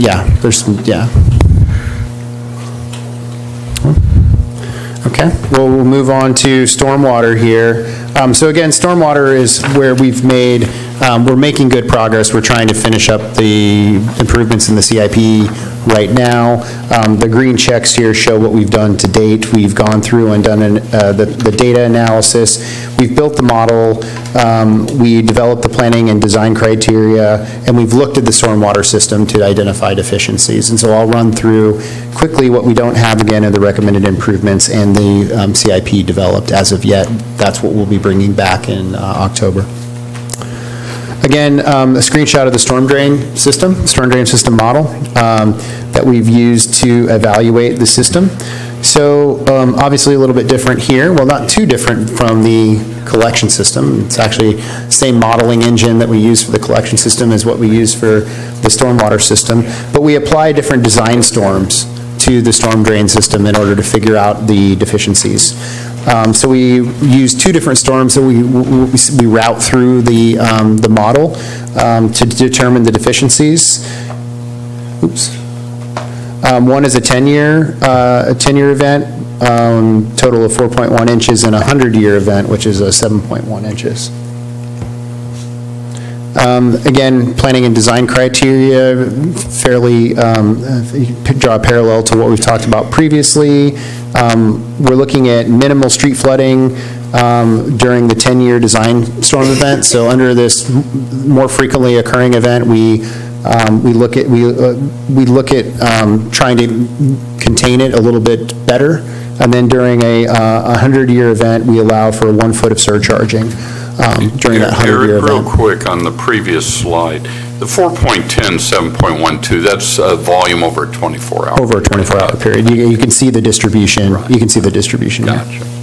Peaking at the 100-year peaks at about 1.8 inches an hour, which is. Right. I live in Fresno. I don't even know what these numbers don't even make sense to me. A little wetter here. These are huge events for me. Yeah. This right here shows the flooding that was identified over the 10-year storm event. So you can see these red dots here identified where flooding was occurring. And then during the 100-year event, you can see some additional flooding or flooding that exceeded the 1 foot surcharge that we identified. Mr. Irwin submitted a question earlier, and it was something that we were talking about before the meeting here tonight about kind of this QA/QC process, and we can get into a little bit of this at the end of the presentation. We have an internal QA/QC process that we use, Corollo does, with some of our in-house specialists in these different areas. But one of the things that we did do really for the water, sewer, and the stormwater system is when we modeled the system and we identified deficiencies, actually, storm is pretty nice because it's fairly visible when there's deficiencies, and so what we did is when we modeled the events, we came in with a large map where we had identified the different flooding areas or areas where there was flooding. Working with Damaris and some other staff, we were able to kind of fact check that to say, okay, our model is showing that we've got flooding in these 7 different areas. Do you guys see flooding in these areas? Yeah. Do you guys see flooding? We always see flooding in this area that's not shown in the model. Okay, well, let's dig into the model and figure out, do we have the elevations incorrect? Are we not showing a DI in the right location or whatever that might be? So that was another kind of QA/QC that we did on these 3 different systems as we walked through and identified the deficiencies. Fact-checking the model as much as we can. Before you leave the waste or the storm drainage side, and there's more to Rob, there's really no storm drain pipes in this town other than under drains, under intersections, and then they bubble out. Is that correct? Is there, I guess what I'm wondering is, when you talk about conveyance to the bay or whatever, it's mainly street flows, isn't it, that carries it down? For the most part, we do have a couple of larger systems. There's one that comes down Pacific Street that starts. Oh, okay, so Pacific Street does have an actual. Yeah, but it doesn't start up very far in the community. Okay. Somewhere on Morro Bay Boulevard is where okay, so, it starts. So everything would be generally surface flow or DIDOs going under drains, going in under an intersection and then bubble it back up. North end of town, there's some conveyance under the highway. And we've tied into that with some systems. But I mean, nothing really picking up DIs, take it all the way. We don't really have a networked system of storm drains that is relatable to like our sewer collection system. So it brings me to the next point, and that's this slide and the slide before it. What is the criteria that says it's flooded? When do you consider the 10-year storm flooding a street? Does that mean up to most places don't have curbs in a lot of this town. I'm wondering, what does that mean for the street itself? The minimal street flooding? Half a foot deep, a foot deep? Minimal means that there's some type of ponding that's going on is what minimal flooding is. I mean, it's a bit of a nuanced thing about what exactly flooding area is. I can look, there's probably something in the report about the actual physical criteria that the model identifies to say this is deficient, this is flooding. But then the 100-year event is a little bit less subjective. It's so 1 foot. So you're saying it's up to 100 foot of surcharging, so 100 foot of... 1 foot of surcharging, yeah, 1 foot of surcharging under a 100-year storm event. So during that really big, we're peaking at 1.8 inches an hour of rain. Unless we are flooding more than a foot, then we're considering that not to be deficient, essentially. So, yeah, if it's a foot in the street, you're good to go. You're good, yeah. Under a 100-year event, yeah. Right. Yeah. Okay, I have a question, since I'm not an engineer. When all the storm drains into the storm drains along the streets, and these pipes run, where do they run parallel to the sewer pipes? Where do they end up? Where does the water exit? Most of them don't reach the bay. Most of them are going under an intersection, bubbling up on the other side of the intersection and coming back. Coming back onto the street, yeah. So we see it'll be street flow, and it can go underneath the street and then kind of resurface and street flow. And there's not a whole, as Rob was mentioning and Mr. Shiva was mentioning before, there isn't a lot of pipe infrastructure in the stormwater system. But the water ends up in the ocean. In the ocean, yeah. So south of the rock, it ends up in the bay. That wasn't criticism, yeah. Rob. North of the rock, yeah. North of the rock, a lot of it will flow into the few urban streams that we have along there, and then into the ocean. Some of it goes directly. For example, there's Atascadero Road has a discharge line that goes out in just beyond the end of Atascadero Road at that kind of parking area that one side of the street is state parks, one side is city park. So there's no storm drain system takes it to a certain place? No. But doesn't that have to happen if it's going to be in this one water? Many cities don't have a network storm system that take it all to one place. In fact, that's probably a rarity. So then how do you... Storm drain design, back when I was learning how to do storm drain design, was get it to the ocean as quickly as possible.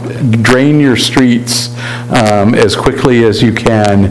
Now what the design philosophy is now is slow it down, get it back into the ground as quickly as possible, have as little runoff as possible. So that's how it will be part of the recycled water, by getting it back into the ground? It could be, yeah. Yeah, it could be.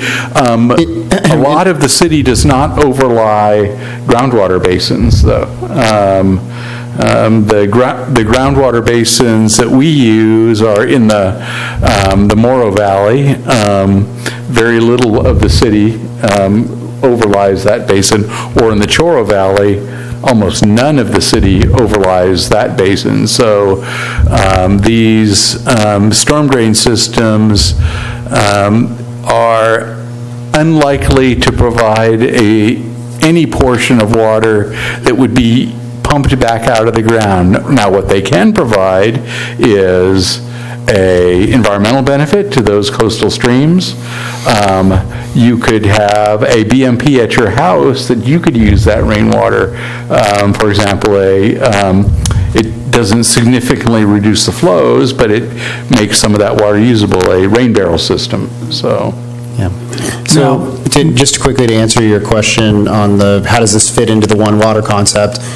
The One Water and making stormwater potentially part of the drinking water, potable water source, it's not a one-size-fits-all. So coming into this and seeing the extent of the city's existing stormwater infrastructure, and to some of the points that Rob mentioned regarding the system overlying the groundwater basin and everything else, we're able to quickly look at it and say, it's not going to be cost-effective to try to collect the stormwater, take it to a location where we can have it percolate into the groundwater basin.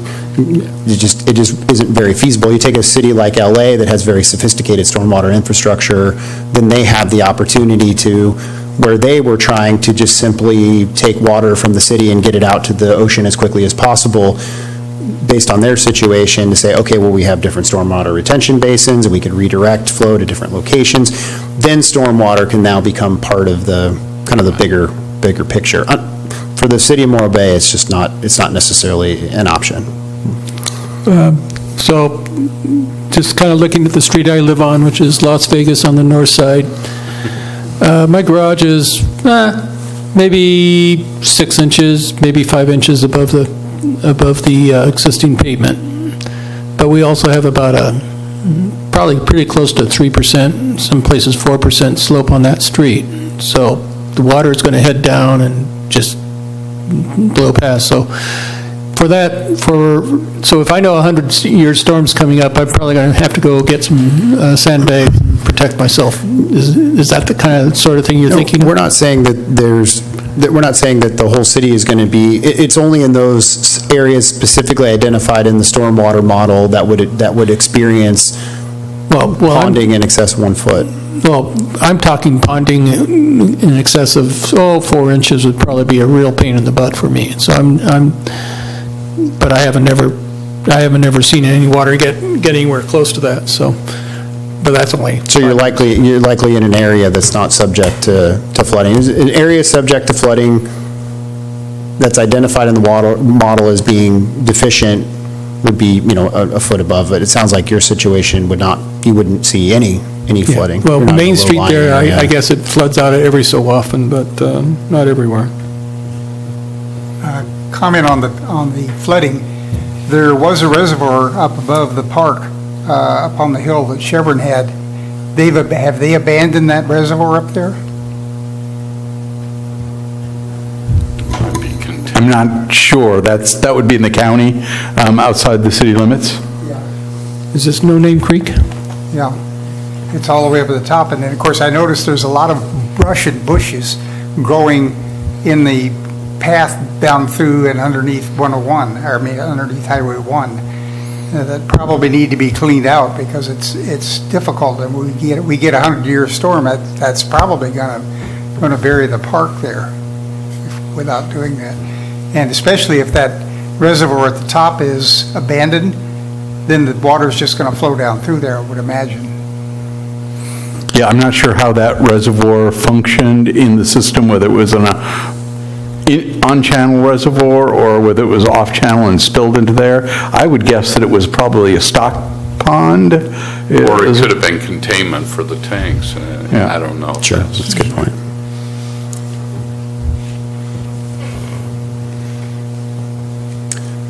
Just a bit of a preview in terms of we come back with the improvements in the CIP.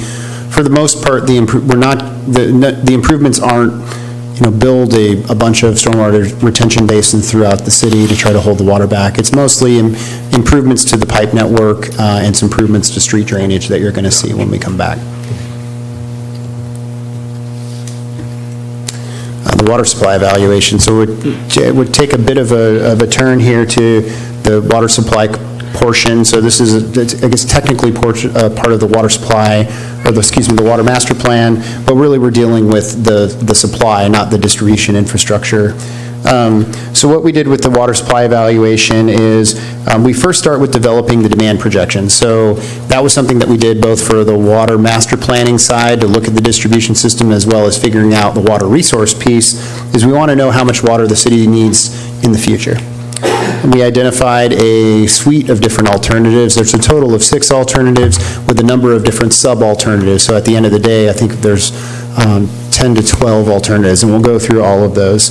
We developed a pretty robust evaluation process that consisted of a number of different criteria that we used to screen the alternatives, and then a methodology that we would use to evaluate the different alternatives. We went through the evaluation, and there's 2 components of that. One is cost. Important one is always cost. In terms of the cost per acre foot of the water that we would be, that the city would be supplying. And then we looked at a host of qualitative criteria. Again, one of the reasons why the city council decided to undertake this project had to do with improving the reliability and sustainability of the current water supply. And so those types of qualitative criteria also factored into the scoring of the different alternatives. We then looked and said, and this is just a bit of a preview, but there's not really one water resource that the city has access to that's going to provide all of its demand in the future. Meaning that the city state water, even at 1,300 acre feet per year, while that would theoretically, if the city received its full allocation, has more than enough water, it could have 100% state water right now. However, the future demand projections exceed that 1,300 acre feet. So at some point in the future, with the city's existing state water allocation, even if you got all of it, the city would still need additional water to be able to come out whole at the end of the year. So we had to combine a couple different alternatives together, and we'll get into that to really get what a water supply pictures would look like for the city. So what could you actually do in the future with different combinations? And then we put together the report chapters that are in there. So as I mentioned previously, the city receives state water allocation is 1,313 acre feet per year. The other water supplies that the city has access to are 2 different groundwater basins, one in the Morrow Valley, one in the Choro Valley, and then ocean desal.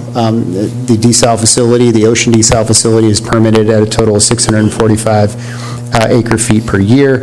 The figure here, and you'll see it in your report, is shows the state water infrastructure that serves the city of Morro Bay. There's a little bit of a blow-up of the Choro Valley pipeline, the Polonio Pass pump station, and the treatment plant there at Polonio Pass. I got a question on the state water, Rob. Do we still have the option to opt out of the state water if they build those pipes through the delta and the cost gets crazy? No. And I think DWR has determined that they don't need our permission to charge us for that extra cost. Yeah. We'll get to that. We went through a pretty exhaustive analysis of, I can't say I did, somebody that works for me did a very exhaustive analysis of the current cost of state water and projections of future cost of state water. Other agencies are very interested in the cost of state water, mainly agencies in Southern California that essentially use half of the total state water allocation. When you talk about a $17 billion project, it has big implications for them. So we'll go through a little bit of that and how that's going to impact future state water costs, but that's a good question. But again, DWR will subject its contractors to the cost of any improvements. Here's a map of the current treatment facilities. You can see this square here shows the current wastewater treatment plant, the courtyard, and the wastewater treatment plant. This is the FEMA flood map.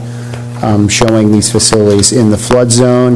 The reason why I bring this up is for different alternatives where we've identified the need for additional water treatment infrastructure. We've cited that water treatment infrastructure in areas outside of the flood zone. So the city essentially has a water treatment plant that's split into two different portions. One is the brackish water RO system, which is what the city uses to treat the water that comes out of the Morrow groundwater basin that has nitrate levels in excess of the state requirements for the state levels for the contaminant levels. So it has to go through this process before it can go into the distribution system. We did a pretty exhaustive analysis. Our desalinization expert for the company came and did a day-long analysis of the brackish water RO system, and some of his findings are here. In the final report, there'll be a pretty exhaustive analysis in the appendix of that report on his findings, but generally in good condition on the brackish water RO side. A little bit different story on the city seawater side. So again, the city has a permit to treat 645 acre-feet a year of seawater. It's really a facility that hasn't been operated in 20 years. It's got some aged infrastructure and we have some serious concerns with being able to operate that facility. If it were to operate, it would need some pretty major upgrades. And so when we go through the water supply alternatives, the desal alternative is not flipping a switch and turning on the desal plant. It's essentially replacing the ocean water desal facility that's currently at the existing site there at the Corp Yard. So we'll go through that as we get to a breakdown or a summary of the different alternatives. So at this point in time, the seawater desalinization system does not work. Correct. Is that a safe bet? Oh. That is correct. Okay, thank you. A little background on the Morrow well field. It has a permitted yield of 581 acre-feet. TDS has seasonally been about over 1,000 milligrams per liter, and nitrate has been somewhere around 220 milligrams per liter. On the Choro well field, permitted capacity is over 1,100 acre-feet per year, but there's a stipulation in the city's permit that the city can't use water from the Choro well field unless Choro Creek is running at 1.4 CFS. So there's a minimum stream flow requirement there to be able to access the Choro well field. And unfortunately, when the city most needs water, when the water demands are the highest, is in the peak times during the summer, when you're less likely to be able to meet that 1.4 CFS of stream flow in Choro Creek. So there's been a number of reports that have been done by hydrogeologists looking at the availability of water in the Choro well field based on this 1.4 CFS requirement. We referenced that a number of different times in the report, and we'll get to one of the water supply alternatives is built on trying to augment flow in Choro Creek. It also has issues with nitrates, and TDS there, or salinity, is not as big of an issue. It's more of a nitrate issue there in Choro Creek. Again, the Ocean Desal facility, it's really taking water that's somewhere between 26 and 31,000 milligrams per liter of TDS. So it is maybe not a traditional desal facility. It's more of a brackish water desal facility. It's a mixture of onshore brackish water and seawater, and really it's only permitted to be used in emergencies currently. Again, it hasn't been operated. The city would not have the opportunity to operate that facility if it needed to on a moment's notice. In the book, you mentioned, while it is not anticipated that the facility will be operated, removal of the wells could impact the city's existing desalinization permit. How? That's one of the things that one of the recommendations that we made, and one of the things that city staff had heard with some of the folks from the state board. We make the recommendation in the report for the city not to invest a lot of money in continuing to maintain that infrastructure. But I think that the goal would be to just do enough or not do too much that the city would put its permit in jeopardy theoretically. So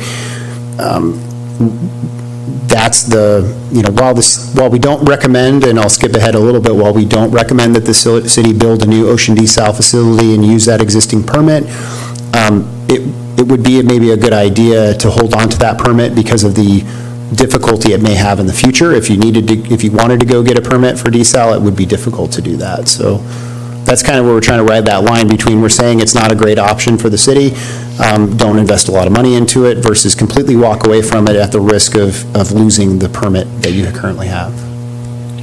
So a major overhaul, it's really not worth it, but of course, to get a baseline budget to maintain it, you know, to meet the current permit requirement for emergency basis or anything else is still Yeah, just recommended. it's really when we're talking about, we don't want to remove the wells or shut the wells down. We want to kind of mothball the wells. That's the way that we're thinking. So we know it has its limitations, you know, but we still want to keep it as active as possible to meet all the requirements for future use or emergency use. Just so the state board doesn't take the permit. Yeah, through discussions with the water board, they actually suggested if we wanted to maintain, instead of pulling those wells out and abandoning them, just making them non-functional, actually disconnecting the power so we can't actually physically operate the wells. That would get us out of the testing requirements, and maintaining them essentially at that time. But they're still physically there, and we still physically have that infrastructure. So come a day, 20, 30 years down the road, if we actually want to explore desal again, we would have basically wells still basically in the ground, you know, non-functional, so we don't have that annual operating expense of testing and keeping them functional. They actually suggested making them non-functional. Thank you. Here's a breakdown of the historical water supply picture for the city, and as you can see, the orange that's kind of dominating there, and you can see it started, the state water started in 1997, but the orange is state water. So especially over the last several years, the city has primarily used, to the tune of, I believe it's upwards of 85% of its total supply has come from state water, with the remainder being made up with water from the Moore well field that's treated by the city's existing brackish water system. I'm going to ask, before you leave the water supply projections, you brought up something tonight, and I think I've heard it once or twice before. It sounds like we're not able to get out of our state water allocation in the next 20, 30 years. Is that a safe bet to say? I mean, is this something that it's been told you cannot leave? Because I'm sitting there looking at myself and saying, why would you chase any more money trying to recycle water you're not going to be able to use because you still have to buy the state water? I'm missing something here, and that's the biggest part of this for me is, or either scaling back, if you do, do the indirect potable reuse and you do pump, there is a shortfall here looking at your historical projections. You're going to have to come up with, it looks like a couple 100 acre feet or something like that a year. But this treatment plant is going to put out a ton more than that. It's up around, what is it, about 8 or 9? About 800 acre feet per year. Yeah. And that's the part I'm missing. There's a disconnect because when we started this whole process, and I've been on the RFCAC since the beginning, it was discussed as though you could walk away from state water. And now I'm hearing that's a non-option. And I guess that's what I'd like to get clear in my own mind as I go forward, at least making recommendations. I'm not a decision maker, and I realize that. But that's the part, that's like the $64 or $64,000 question I'm trying to sort through my mind. Is it, in fact, we cannot get out of state water? Is that a, Rob sounded like it is, we can't, and I believe him. It's not that I don't believe what you're saying. What I'm trying to figure out is, why do we keep taking the course of full steam ahead and trying to recycle the most water we can? Because there is a cost involved in it. Absolutely, yeah. And I understand that a lot of this money from WIFI and everybody else is predicated on us recycling water. So then the next issue comes, is there another purveyor out there you could sell your water to? Because I hate to say it, it's going to cost you more to make it than what you're going to sell it for. I can tell you this right. This doesn't take a genius. But at least you'd recoup some of the cost of what you're trying to do. And I'm sorry, that's the part that's bothering me in all, in all of this. I think this is a well-written report, Eric. I really do. I read through it. I didn't get through Chapter 7 as well as I would have liked it. Other things came up on my plate. But, I think that's the question that needs to be asked. This is rhetorical. I'm not asking for an answer tonight or anything else, but I think it's something that you guys really got to think about is... It's a great point, yeah. Where are we going? I think... But to his point, in the 20-year horizon in the plan, is there ever room for evaluation with the state in that time frame? Yeah, that's what I'm trying to sort through. I thought, weren't we given a number, at first it was somewhere in the 20s that we would be able to opt out, but then that's what I it was heard originally. Something like 2035, we would be able to opt out after certain payments have been made? In one interpretation of our existing state water contract that former city attorney made was that we could opt out once the local facility bonds were retired. That's what I which is 2021, 22, I can't remember that date. The current city attorney's office reread not only the local contract, but the master contract that is tied back to, and made the determination in concurrence with county staff. We're a subcontractor to the county. We don't contract directly to DWR for our state water. We contract to the county. Is 2038 is when that contract is up. The DWR has a few things up in the air in addition to the California water fix. One of them is whether they'll allow the contractors to trade or market their allocations. That's a very restrictive factor right now. We can turn back water, send water back to the turn back pool to sell to other agencies, but we pay, whatever it is, $1,500 an acre foot? Yeah, close to somewhere, call it $1,500. Call it $1,500 an acre foot. The maximum price that you can get from the turn back pool is $12 an acre foot. And MWD waits until nobody buys it out of the turn back pool. The turn back pool reduces to $6 an acre foot, and then they buy it all because they have reservoirs in Southern California that they can pump water to.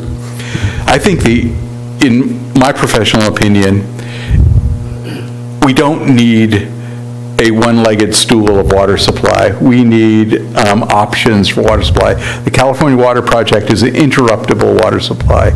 Right. We need to have backup but not to cover the entire amount of water that we use in a year. Well, I guess what I'm looking at is I could still see a use for pumping the Morrow well basin and still probably injecting water for that purpose, but maybe not on the scale and scope of trying to cover 1,300 acre feet a year. Yeah. That's what I'm driving. Yeah, and if I could look at that first year, was it 1997? It looks like you got little to none from state water. I'm not sure if that was because of drought or why it's so low that one particular. It was just coming online. That's when state water came online. So the rest of them are more representative sample of how much they might cut you down through drought years or through good years, as I see them. And so at the most, I'm seeing one where it's about 200 or 300 acre feet that you'd only need to try to cover in order to, meet the shortfall. Now, the city's been lucky over the course of having state water that they've been relatively whole, and it's not necessarily because of the drought conditions. It's the situation that the city is in, being a subcontractor to San Luis Obispo County that has much more allocation than what it has subscribed, and so that could change potentially. Obviously, environmental conditions. If the city got into a battle, though, it'd be with SLO County, not with the water agency, correct? Yes, so SLO County has a 25,000 acre foot a year allocation for state water. They have subscribed users for about 9,000. Yeah, somewhere less than 10. Acre feet a year. So they can make up the difference with the remaining part of that 25,000 acre feet. That will be debated at the County Board of Supervisors because the countywide taxpayers pay for that excess allocation, even if they're not getting a drop of state water. It's in everybody's property tax bill that they're paying for state water, whether they get a drop or not. There are some folks that would like to see the county get rid of that excess allocation and not have it on the property tax bill. That would leave us with no drought buffer to allow us to be made whole from that. That is an issue that we will have to deal with in the next few years. Well, the only reason I even bring it up is I see right now the county's going through it with Paso Robles groundwater basin, the issues they're having up there. And it's kind of funny because we're going to be sitting there generating more water than we could use at a high cost. And nobody was willing to want to buy it, at least for the rates that the DWR or whoever it is buys it back for. I don't know, is it CCWA or DWR? I'm not sure who it is. So the turnback pool goes back to the state of California, and they get the $12 or $6 an acre foot, because that's really what the wet water costs. The majority of the costs in our bill is not the delivery cost or the water cost. It's retiring the debt on the infrastructure that constructed the Coastal Branch, the Chorro Valley Pipeline, the Polonio Pass Water Treatment Plant, and all the pump stations to get it over here. No, I don't want to hold up. No. It's a good point that you're making. I think it all comes down to diversification and reliability, and the city finds itself in a very good position right now, specifically with the situation with state water as it has been. And even on paper, things look really good when you start looking at previous urban water management plans and you see that the city has this big groundwater resource. Okay, well, that groundwater has contamination issues. You see it has a desal facility at 650 acre feet per year. Well, that desal facility can't really operate right now. It has state water at 1,300 acre feet at full allocation, but what happens if the situation, the county changes and/or we have a drought and the allocation is 5%? Well, then that begs the question, will like WIFIA provide loans for, if you're only partially reusing, doing the IPR for a portion of the plant as opposed to all of it? Yeah, the plan is not to reuse every drop of water that comes out of the treatment plant. So the preliminary hydrogeological studies have identified about 820, actually the number's 825 acre feet that we're using right now. Because the water you're going to put into the IPR has got to be highly treated. Correct. What goes through the outfall, through the brine outfall doesn't. Not as highly treated. Treated. And I guess that's what I'm trying to look at in my mind. Should we be scaling down certain aspects of this to try and meet the shortfall if we know we're kind of stuck in staying with state water? Sure. And that's all I'm trying to bring up. That's a good point. I'm sorry I took this. No, that's a good point. So this is kind of the historical where the city has been. Now we'll talk a little bit about the water demand projections. Again, we talk about the planning horizon that we're looking at is 2040. Population of 12,150 is what's in the city's current general plan update that they're working on. And we find ourselves in a bit of a situation here in the last few years about looking forward and how we project future water demand. And so we're coming off a period with historic water conservation and historically low water usage.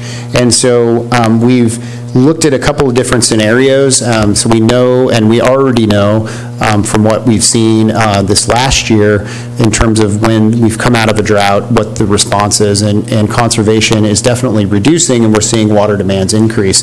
So we've got to try to look in a crystal ball and figure out what future demands are going to look like. And so that's why you see a bit of a break here with these are our projections, and then you see this is historical water usage kind of coming down here.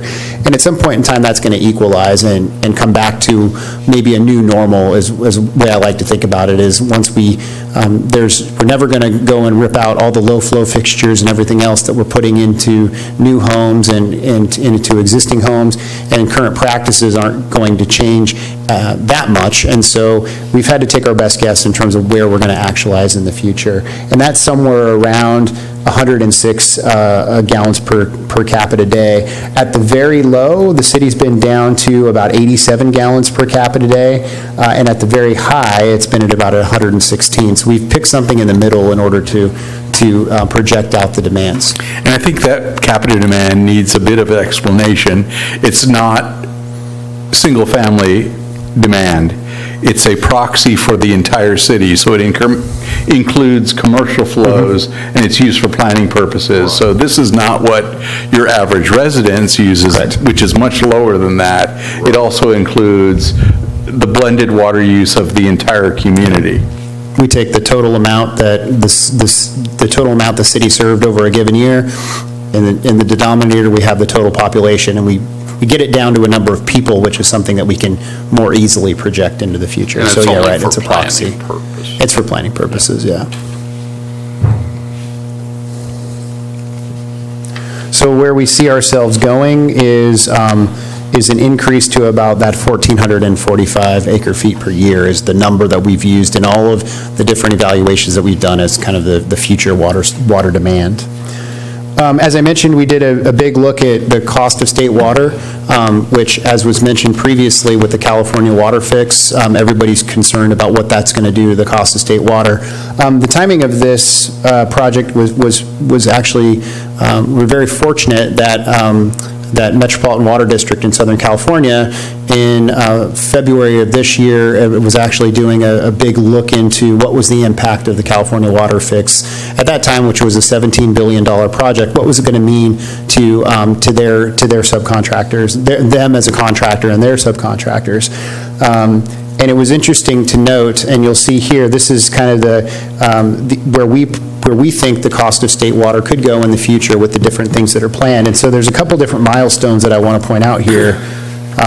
One is you see a relatively high unit cost of state water in 2015. So the important thing to note is that the majority of the cost of the city pays for state water is fixed. So, and I don't want to speak out of school here without the numbers in front of me, but even if the city doesn't take a drop of water, they still have to pay on any given year because they don't take the allocation. They still have to pay the lion's share of the total cost of state water because most of it is in the debt service and everything else. So again, that's one thing to note. So as Rob mentioned, there's a couple of things that we're looking at here. In 2023, a portion of the state infrastructure bond is going to be retired, and so that's why we're going to see, we've projected we're going to see this blip in terms of this downturn in the unit cost of state water. Again, what we're projecting out is all based on full allocation, essentially. We again, things rise with inflation. The cost of state water has been going up on a pretty constant basis. The O&M portion goes up based on inflation. And then there's also another debt retirement in that 2035 that we've been discussing that's going to also bring down the cost of state water. So when we look at it over about a 50-year or about a 40-year time period that we're looking at, the cost of state water will stay relatively constant, even given the cost of the California water fix. The one reason is that when the Metropolitan Water District did this evaluation of what they think the impact of this California water fix is going to be, the tunnels, the impact on individuals is actually going to be less than for individuals here that are served by the Chorro Valley Pipeline.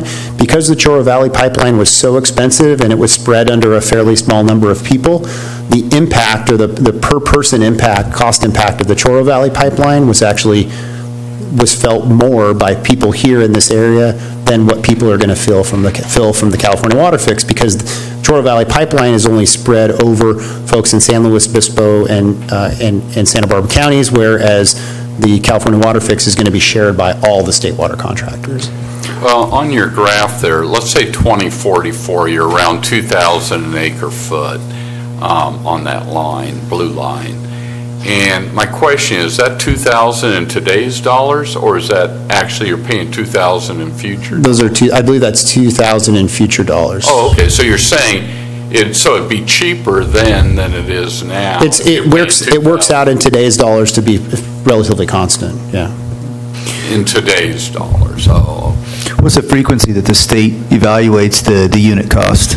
I mean, are they able to come back every year? Comes back every year, yeah. Every year. How do impacts like what the cost of the Oroville Dam repairs, is that going to be in any of these calculations? So I know that's relatively new and the numbers. I don't think it's in that calculation. Yeah, we didn't include it in this But that calculation. cost will be passed on to all state water customers. Yep. But it'll be amortized over the life of the contract. So. Which contract? The 2038 contract. Okay. So I think the county told us they project it somewhere between $25 and $50 an acre foot of an increase. Yeah, I'm trying to remember how much the Oroville project is projected to cost, but, in perspective, the California Water Fix now I think it's increased to $19 billion because we're looking at a phased project, one tunnel at a time. But this analysis was based on $16.9 billion.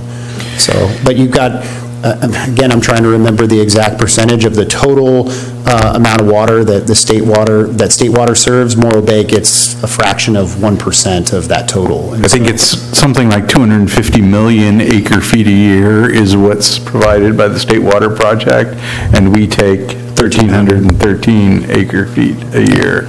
So it's a tiny amount. But also kind of on, it's called the road to independence. I mean, right here, we're showing off the milestones of the debt retirement, but, obviously, the further we go out, that's an aging system, and so obviously they're going to have some retrofits and some upgrades that it could go the other way, that could hit us, in that same horizon. Yeah. And the California Water Fix is only, and again, something to note about, I don't want to get too much into the California Water Fix, but again, the purpose of that California Water Fix is not necessarily to make state water more reliable. It's there to maintain the existing reliability of state water. So overall, the reliability of state water over the history has been about 60%. So 60% of your allocation. Again, Morro Bay is a little bit different because they're a subcontractor and because of the unique situation of SLO County. But the state is not spending $17 billion in order to increase the reliability from 60% to 70%. They're spending $17 billion to keep the reliability at 60%. So as you mentioned, there's going to be the next Oroville, the next California Water Fix, all these things come up, and the city is subject to pay for those things.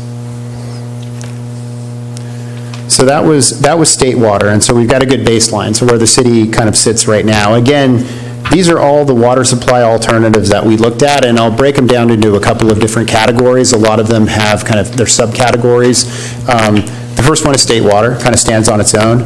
The other ones look at maximizing the use of the city's existing groundwater infrastructure between either the Morro groundwater basin or both the Morro and Chorro groundwater basins. The third group of projects, as you remember, the Chorro groundwater basin is subject to the minimum stream flow requirement that we discussed. What if the new treatment plant treated water to a certain level and put water into Chorro Creek in order to artificially maintain that 1.4 CFS to be able to more frequently use that Chorro groundwater basin? So another option that was looked at. The third group, or fourth grouping, is the IPR, or the potable reuse project. The city's current potable reuse project is sitting in this grouping here, and then we've got 5 is ocean desalinization, and then we also looked at direct potable reuse, which we'll get into some of the regulatory implications of direct potable reuse when we get there, in the likelihood of that being an option for the city of Morro Bay. Again, we looked at a number of different water supply criteria, a total of 9 different criteria. These are the general categories here. There was 5 criteria categories, and a total of 9 criteria. So the process that we went through is we first looked at all of the costs that we looked at was not just capital costs, but it was capital and long-term O&M. And we developed a total life cycle cost based on a present value analysis. We developed a percentage weight for each of the individual evaluation criteria, some of these 9 different evaluation criteria. We did a quantitative ranking of the 5 evaluation criteria, and then we applied this weighting factor to develop an overall score for each alternative. Now, one of the things that we did back in February of this year is a survey was sent to members of your board, members of the city council, and city staff also weighed in. We wanted to have some public participation in the process of determining or weighting the different evaluation criteria. So this letter was sent out, it was actually November of last year. This survey was sent out. We aggregated the results of the survey to come up with weighting criteria for the different criteria that we used. Here's a summary of those weighting criteria, or the weights for the different criteria. As you'll see, they don't fluctuate too much. The results we got were kind of all over the board, but we normalized them, and you can see that there's different ones that are more important than others. But again, not a huge fluctuation. We had a relatively decent sample size. Again, this is probably something that's going to be a little bit difficult to see here, but you have it in your packet as well. Here's kind of the summary of the analysis. A couple of the very important things we want to know about each of these alternatives is how much can it actually supply. So a good thing to look at is alternative 2A and 2B. We're only relying on the city's existing groundwater permit for the Morro Basin. Again, it's capped at 581 acre-feet. So that's something to note. Again, the other thing to look at here is desalinization. The city's existing permit is only for 645 acre-feet, so there's a fundamental limitation there. You couldn't just go and say, the city's going to go and get a new desal permit for 1,400 acre-feet and serve all of its demand from desalination. So that's what we looked at. Again, the other important thing is we normalized to unit cost. Again, because something might be pretty cost effective from a total cost, but it's only supplying a couple hundred of acre feet, so it's important to look at it on a unit cost basis. And then another important thing, and one of the reasons why the city again undertook this project, was looking at local supply offset. So supplementing supply that's taken from Northern California with supply that can be homegrown supply, things that originate here in the city. Drought resiliency is also a criteria that we looked at, is how susceptible are these different alternatives to the impacts of drought. And then on the far right side is this weighted scoring criteria for the qualitative criteria that we looked at.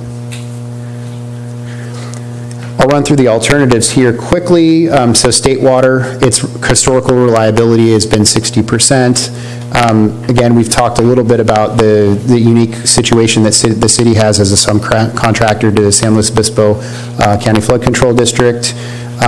Again, we did the cost analysis, and even with the California Water Fix, for retirement of debt, we're looking at a relatively constant cost over the planning horizon. Again, it's vulnerable to drought and other unplanned outages, and by unplanned outages, we mean, and the city has experienced this firsthand, is unplanned shutdowns for maintenance, or a seismic event or something like that could potentially take out the state water system, and the city would be without state water for an extended period of time. Again, one of the limitations that we discussed is limited opportunity for exchange. The only opportunity right now is the turn-back pool, and it's not very lucrative for the city to do that. Alternative 2A would include Alternative 2 includes taking water either from the Morro groundwater basin or the Morro and Chorro groundwater basins and treating it for different constituents or contaminants in order to put it into the city's distribution system. Things to note here, Chorro, again, is subject to that minimum stream flow. The city is an appropriative water right holder for both of these permits, so they have a very low priority water right based on what upstream users are doing, or so they're subject to the whim of some upstream users. And again, there's water quality concerns in both of these basins as it relates to both salinity and nitrate. 3A, which folks probably have heard a little bit about, is the stream flow augmentation option. Again, taking the wastewater from the new wastewater treatment plant to a fairly high level, not as high as it would need to go for potable reuse, and then putting it into Chorro Creek, augmenting that stream flow, and then being able to utilize the water from the Chorro groundwater basin. One of the things that's noted here is this commitment to stream discharge. So City of San Luis Obispo is in a bit of a unique situation. They discharge their wastewater to San Luis Obispo Creek. They've wanted to reduce the amount of water they discharge to San Luis Obispo Creek to produce more recycled water, but because of habitat creation and other things, they've had to keep that water in San Luis Obispo Creek. So one of the things that we think about when we talk about discharging wastewater to an inland surface water is it can limit you to doing something else with your wastewater resource in the future if you want to do that. The alternative 4 grouping is the indirect potable reuse. Again, this is the project that the city is moving forward with currently as the WRF project. It's taking water, treating it to a high level. Right around 845 acre feet is what's been identified in the Morrow groundwater basin to mitigate any kind of seawater intrusion. So there's a fundamental cap where you can pump. Again, we have ongoing studies that we're undertaking to figure out what that number is going to be. One thing to note is it's fairly comparable to desalination in terms of cost.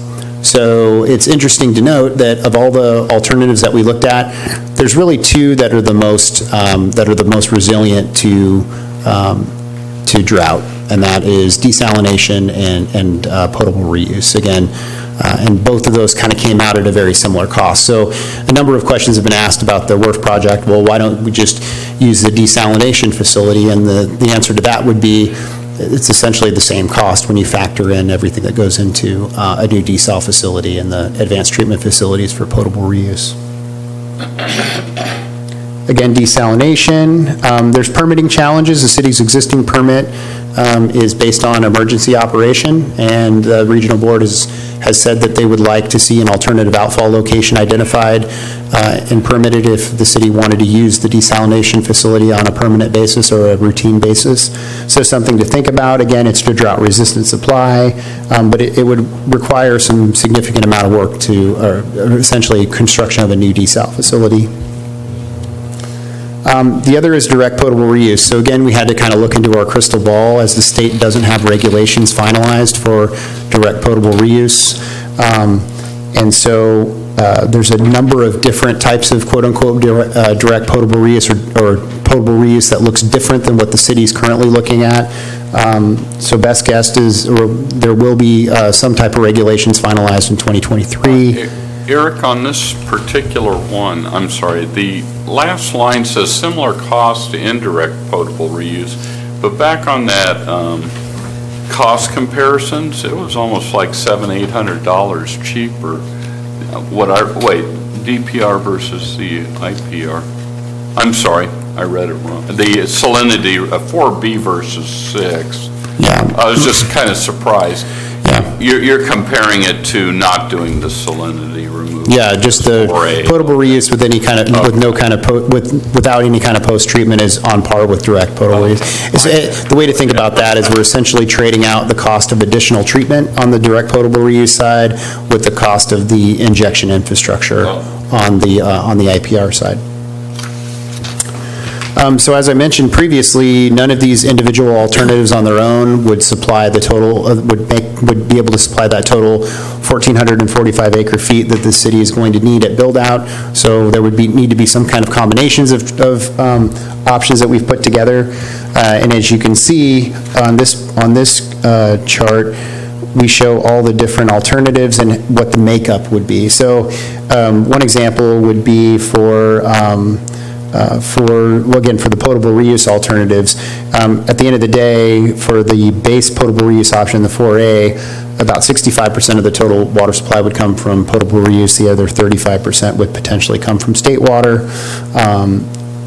Other options would be, or the one option the city does have to supply all of its own water, if it decided to do this, would be using the Chorro and Morrow groundwater basins to their highest, to as much as they could possibly use.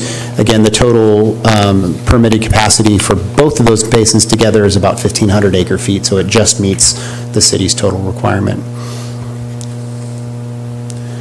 So what we've done here is the cost changed slightly because we have an aggregate of a couple different alternatives together. And so these are listed in the order of most resilient to drought, so drought resiliency, which is, again, one of the driving forces for development of this plan.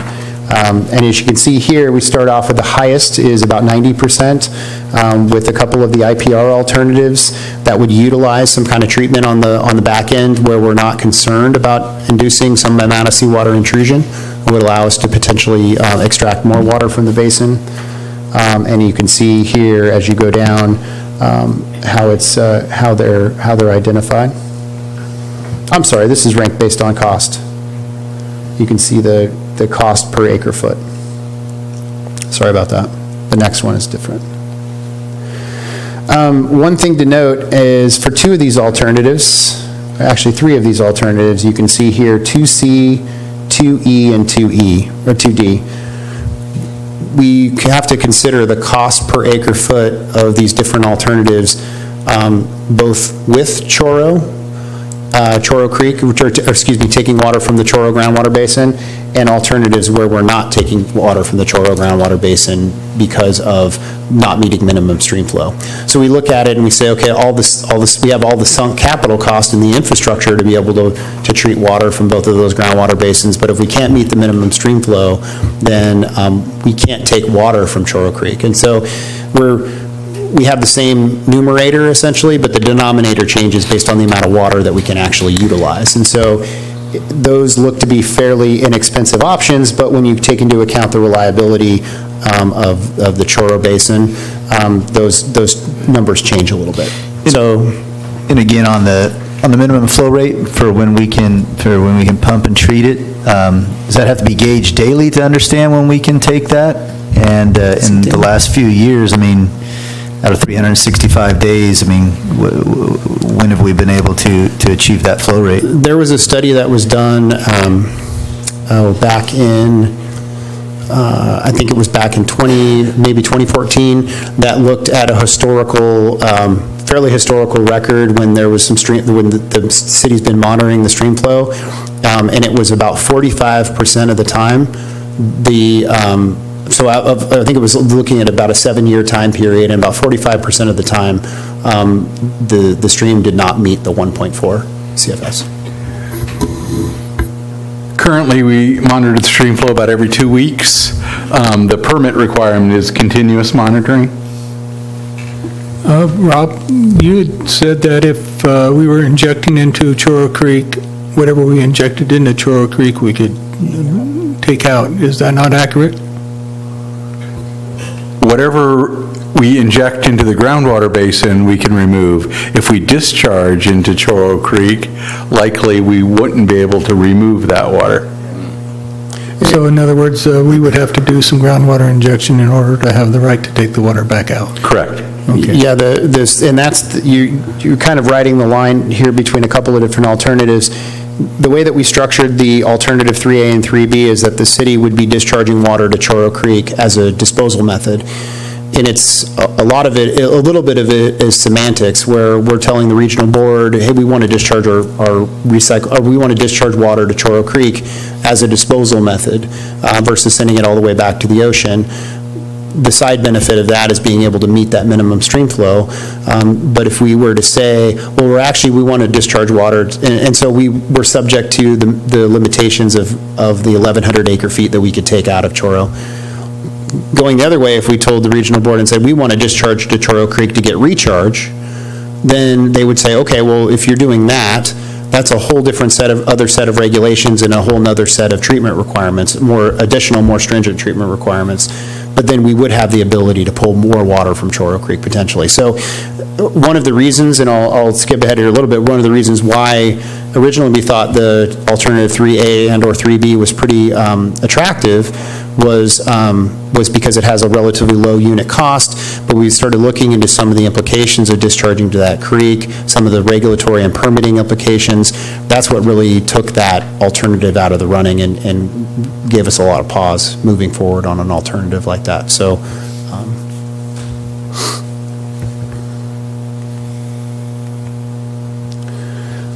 again, now these are ranked in order of no longer no longer cost, but based on drought resiliency. Again, one of the key criteria that we looked at.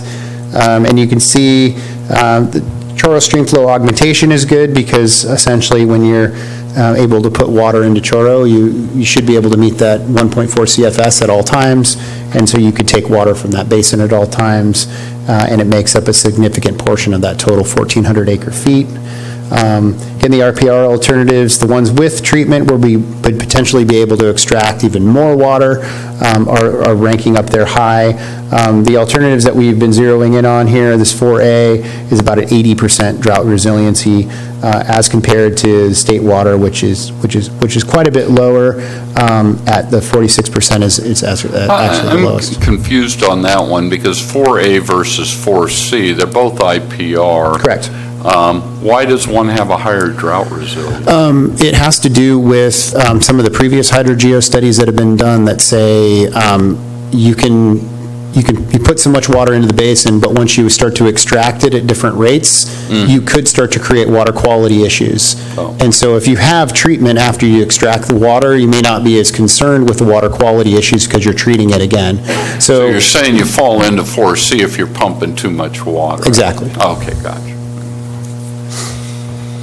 I don't want to tie you up any longer than we need to. So looking at these general categories, we came up with, this is just kind of a summary of a high level, some of the pros and cons of these different alternatives as it pertain to some of the key criteria that we look at when we look at implementation of a water supply project. Again, drought resiliency is of utmost importance, and local supply offset. Those were two of the most important driving factors that were used to start this project. Again, unit cost is important.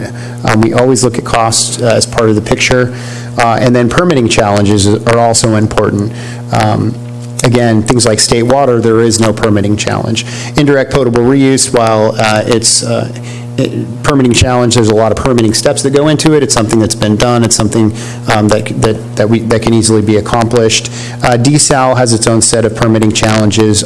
Direct potable reuse is in a very gray area in terms of permittability and what those regulations will actually look like. So the recommendation coming out of of this report is that the city move forward with indirect potable reuse. So kind of on the heels of that recommendation, how does that impact all the other water resources that the city currently has access to? So indirect potable reuse, the recommendation here is to move forward with some of the additional hydrogeo work the city's already planning to do to give us a better idea of exactly how much water we can inject and how much water we can extract. When state water is available, the city should use IPR as a backup. We can't escape the fact that the city is somewhat locked in, especially now, to their state water contract. And state water is relatively inexpensive, and the city's going to have to pay for it anyways, even if it doesn't take it, or at least a huge portion of the cost of state water they have to pay for. So IPR should be looked at in periods where the city is getting a large amount of its allocation as a backup, as a backup supply. And really, the focus should be on injecting that water into the Morro Basin on a consistent basis.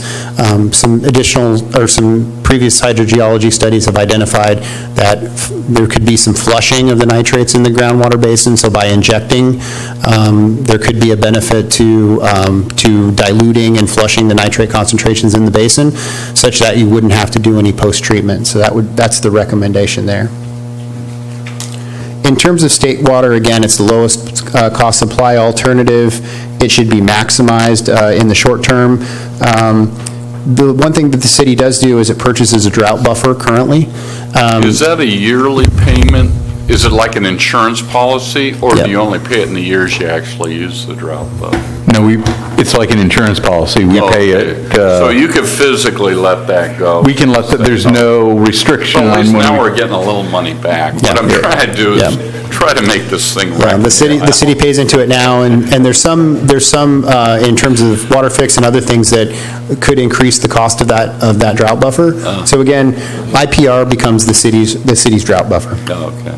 And then the other thing is just to continue to work with San Luis Obispo County and monitor what's going on with DWR to find exchange opportunities. Again, there's other folks in the region, in the Paso Robles region. They need water. Facilitating ways to be able to exchange could be something that the city would want to participate in the future. Ocean desal, as Joe alluded to earlier, we want to try to maintain the city's existing desal permit and not walk away from that, because it could be difficult to get a new discharge, or a new desal permit. So we want to, again, ride that line between not doing too much where we lose the permit, but we also don't want to, we don't want the city to invest a lot of money in trying to maintain that infrastructure that right now isn't really doing anything. And then the Chorro groundwater basin. This is another example of a water resource the city has put a lot of money into on an annual basis and doesn't see a lot of benefit right now. So the recommendation here, again, it's essentially the lowest priority potential source that the city currently has. Based on discussions with staff, the city spends about $40,000 a year maintaining infrastructure in the basin between the stream flow reading and maintenance of the existing wells. It's about $40,000 a year. Also, to secure the water right in Chorro, the city needs to construct a couple of stream flow gauges. The cost of those stream flow gauges were included in some of those Chorro Valley options. It's a project the city has started, and it's kind of on hold right now, but the recommendation would be to not move forward with the construction of those stream flow gauges at this time, and then really to discontinue its existing activities in the Chorro Basin.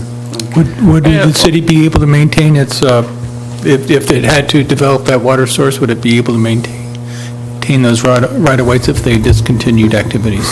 So we received a permit in late 90s for Chorro and Morro, and we have 30 years to make beneficial use of that water.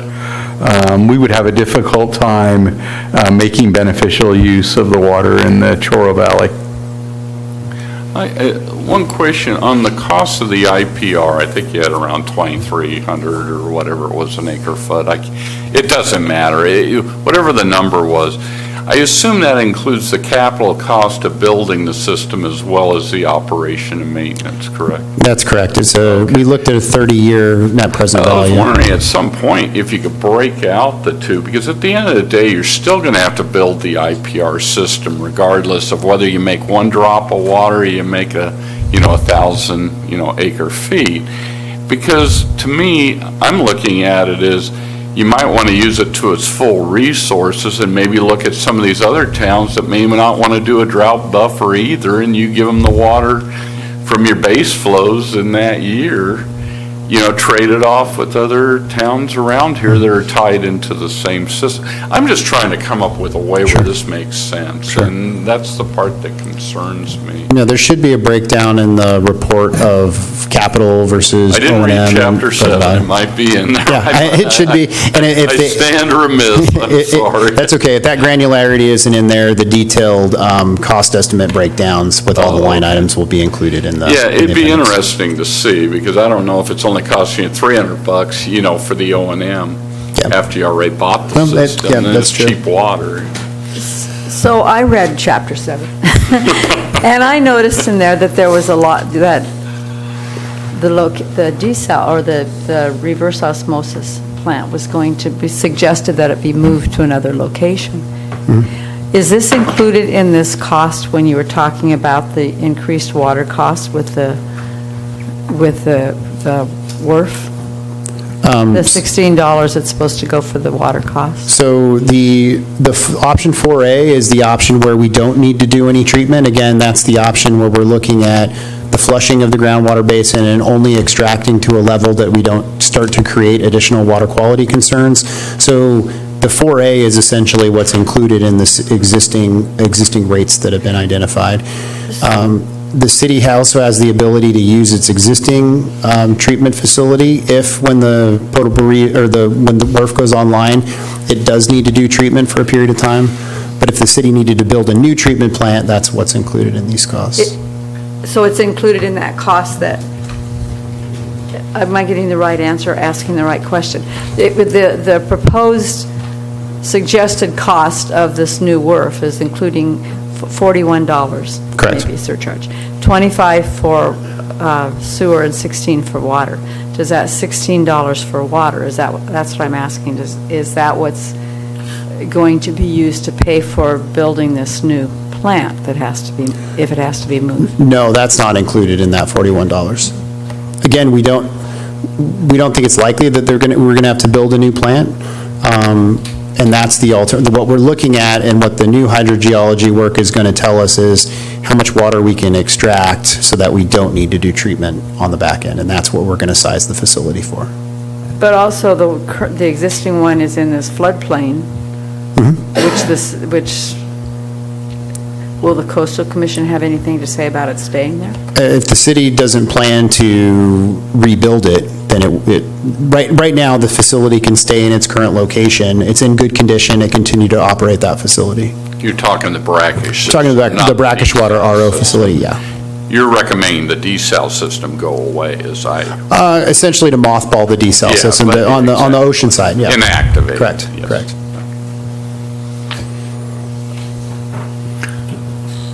Well, thank you. That sounds like you've come to an end here.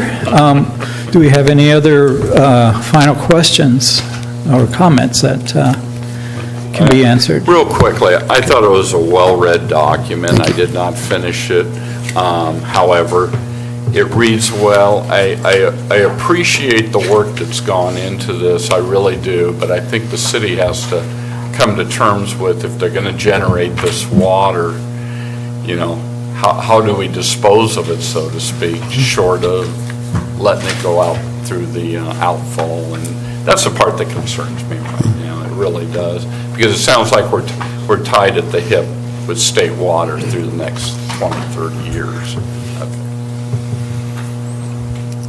Thank you. Okay. Any other questions? Or?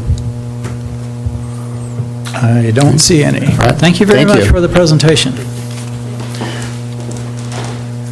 Rob. And if anybody has any comments that they want to submit after this, please email them to Damaris, and she'll accumulate those and make sure that they get looked at and incorporated into the report as necessary. When will this be going to the city council? It's going October 9th to the city council. We may try to, think about this, have a joint meeting with city council so you can view the final report with the city council. So that you'll have the final report for that meeting? We'll have the chapters that aren't completed yet included in that document. And when you're talking about the joint meeting, that would be the October 9th meeting? October 9th, it is already scheduled for an early start at 4:30. So it would likely be 4:30 to 6. Okay, so that would be a separate meeting from the regular session. Okay. Let's see. You'll let us know if that will be that's correct. A joint meeting. We would do a quorum check before we would schedule that. Okay. So would we still be having our regular meeting on October 17th? Yes. Okay. In that case, I will let you know that I will not be available for that meeting. Me? Let's see, with the third Wednesday in November being like the day before Thanksgiving, do you see that as being a regular scheduled meeting, or? Typically not. We usually take that meeting off. Okay.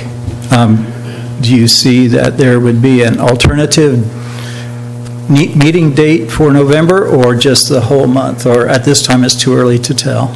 Probably a little early to tell, but we'll make sure that we have that information as quickly as we can to check with the board members to see if there is availability for a meeting in November. Okay, and as far as December also, the 19th is the third Wednesday. And typically we do go dark in December. Go dark. Okay, so just wanted to check some of that for the future calendar. So I will not be here next time, or at least on the 17th, or the 17th. So if there's no other questions or comments, then we will stand adjourned to whenever our next meeting is. Thank you. Thank you. Maybe the 9th.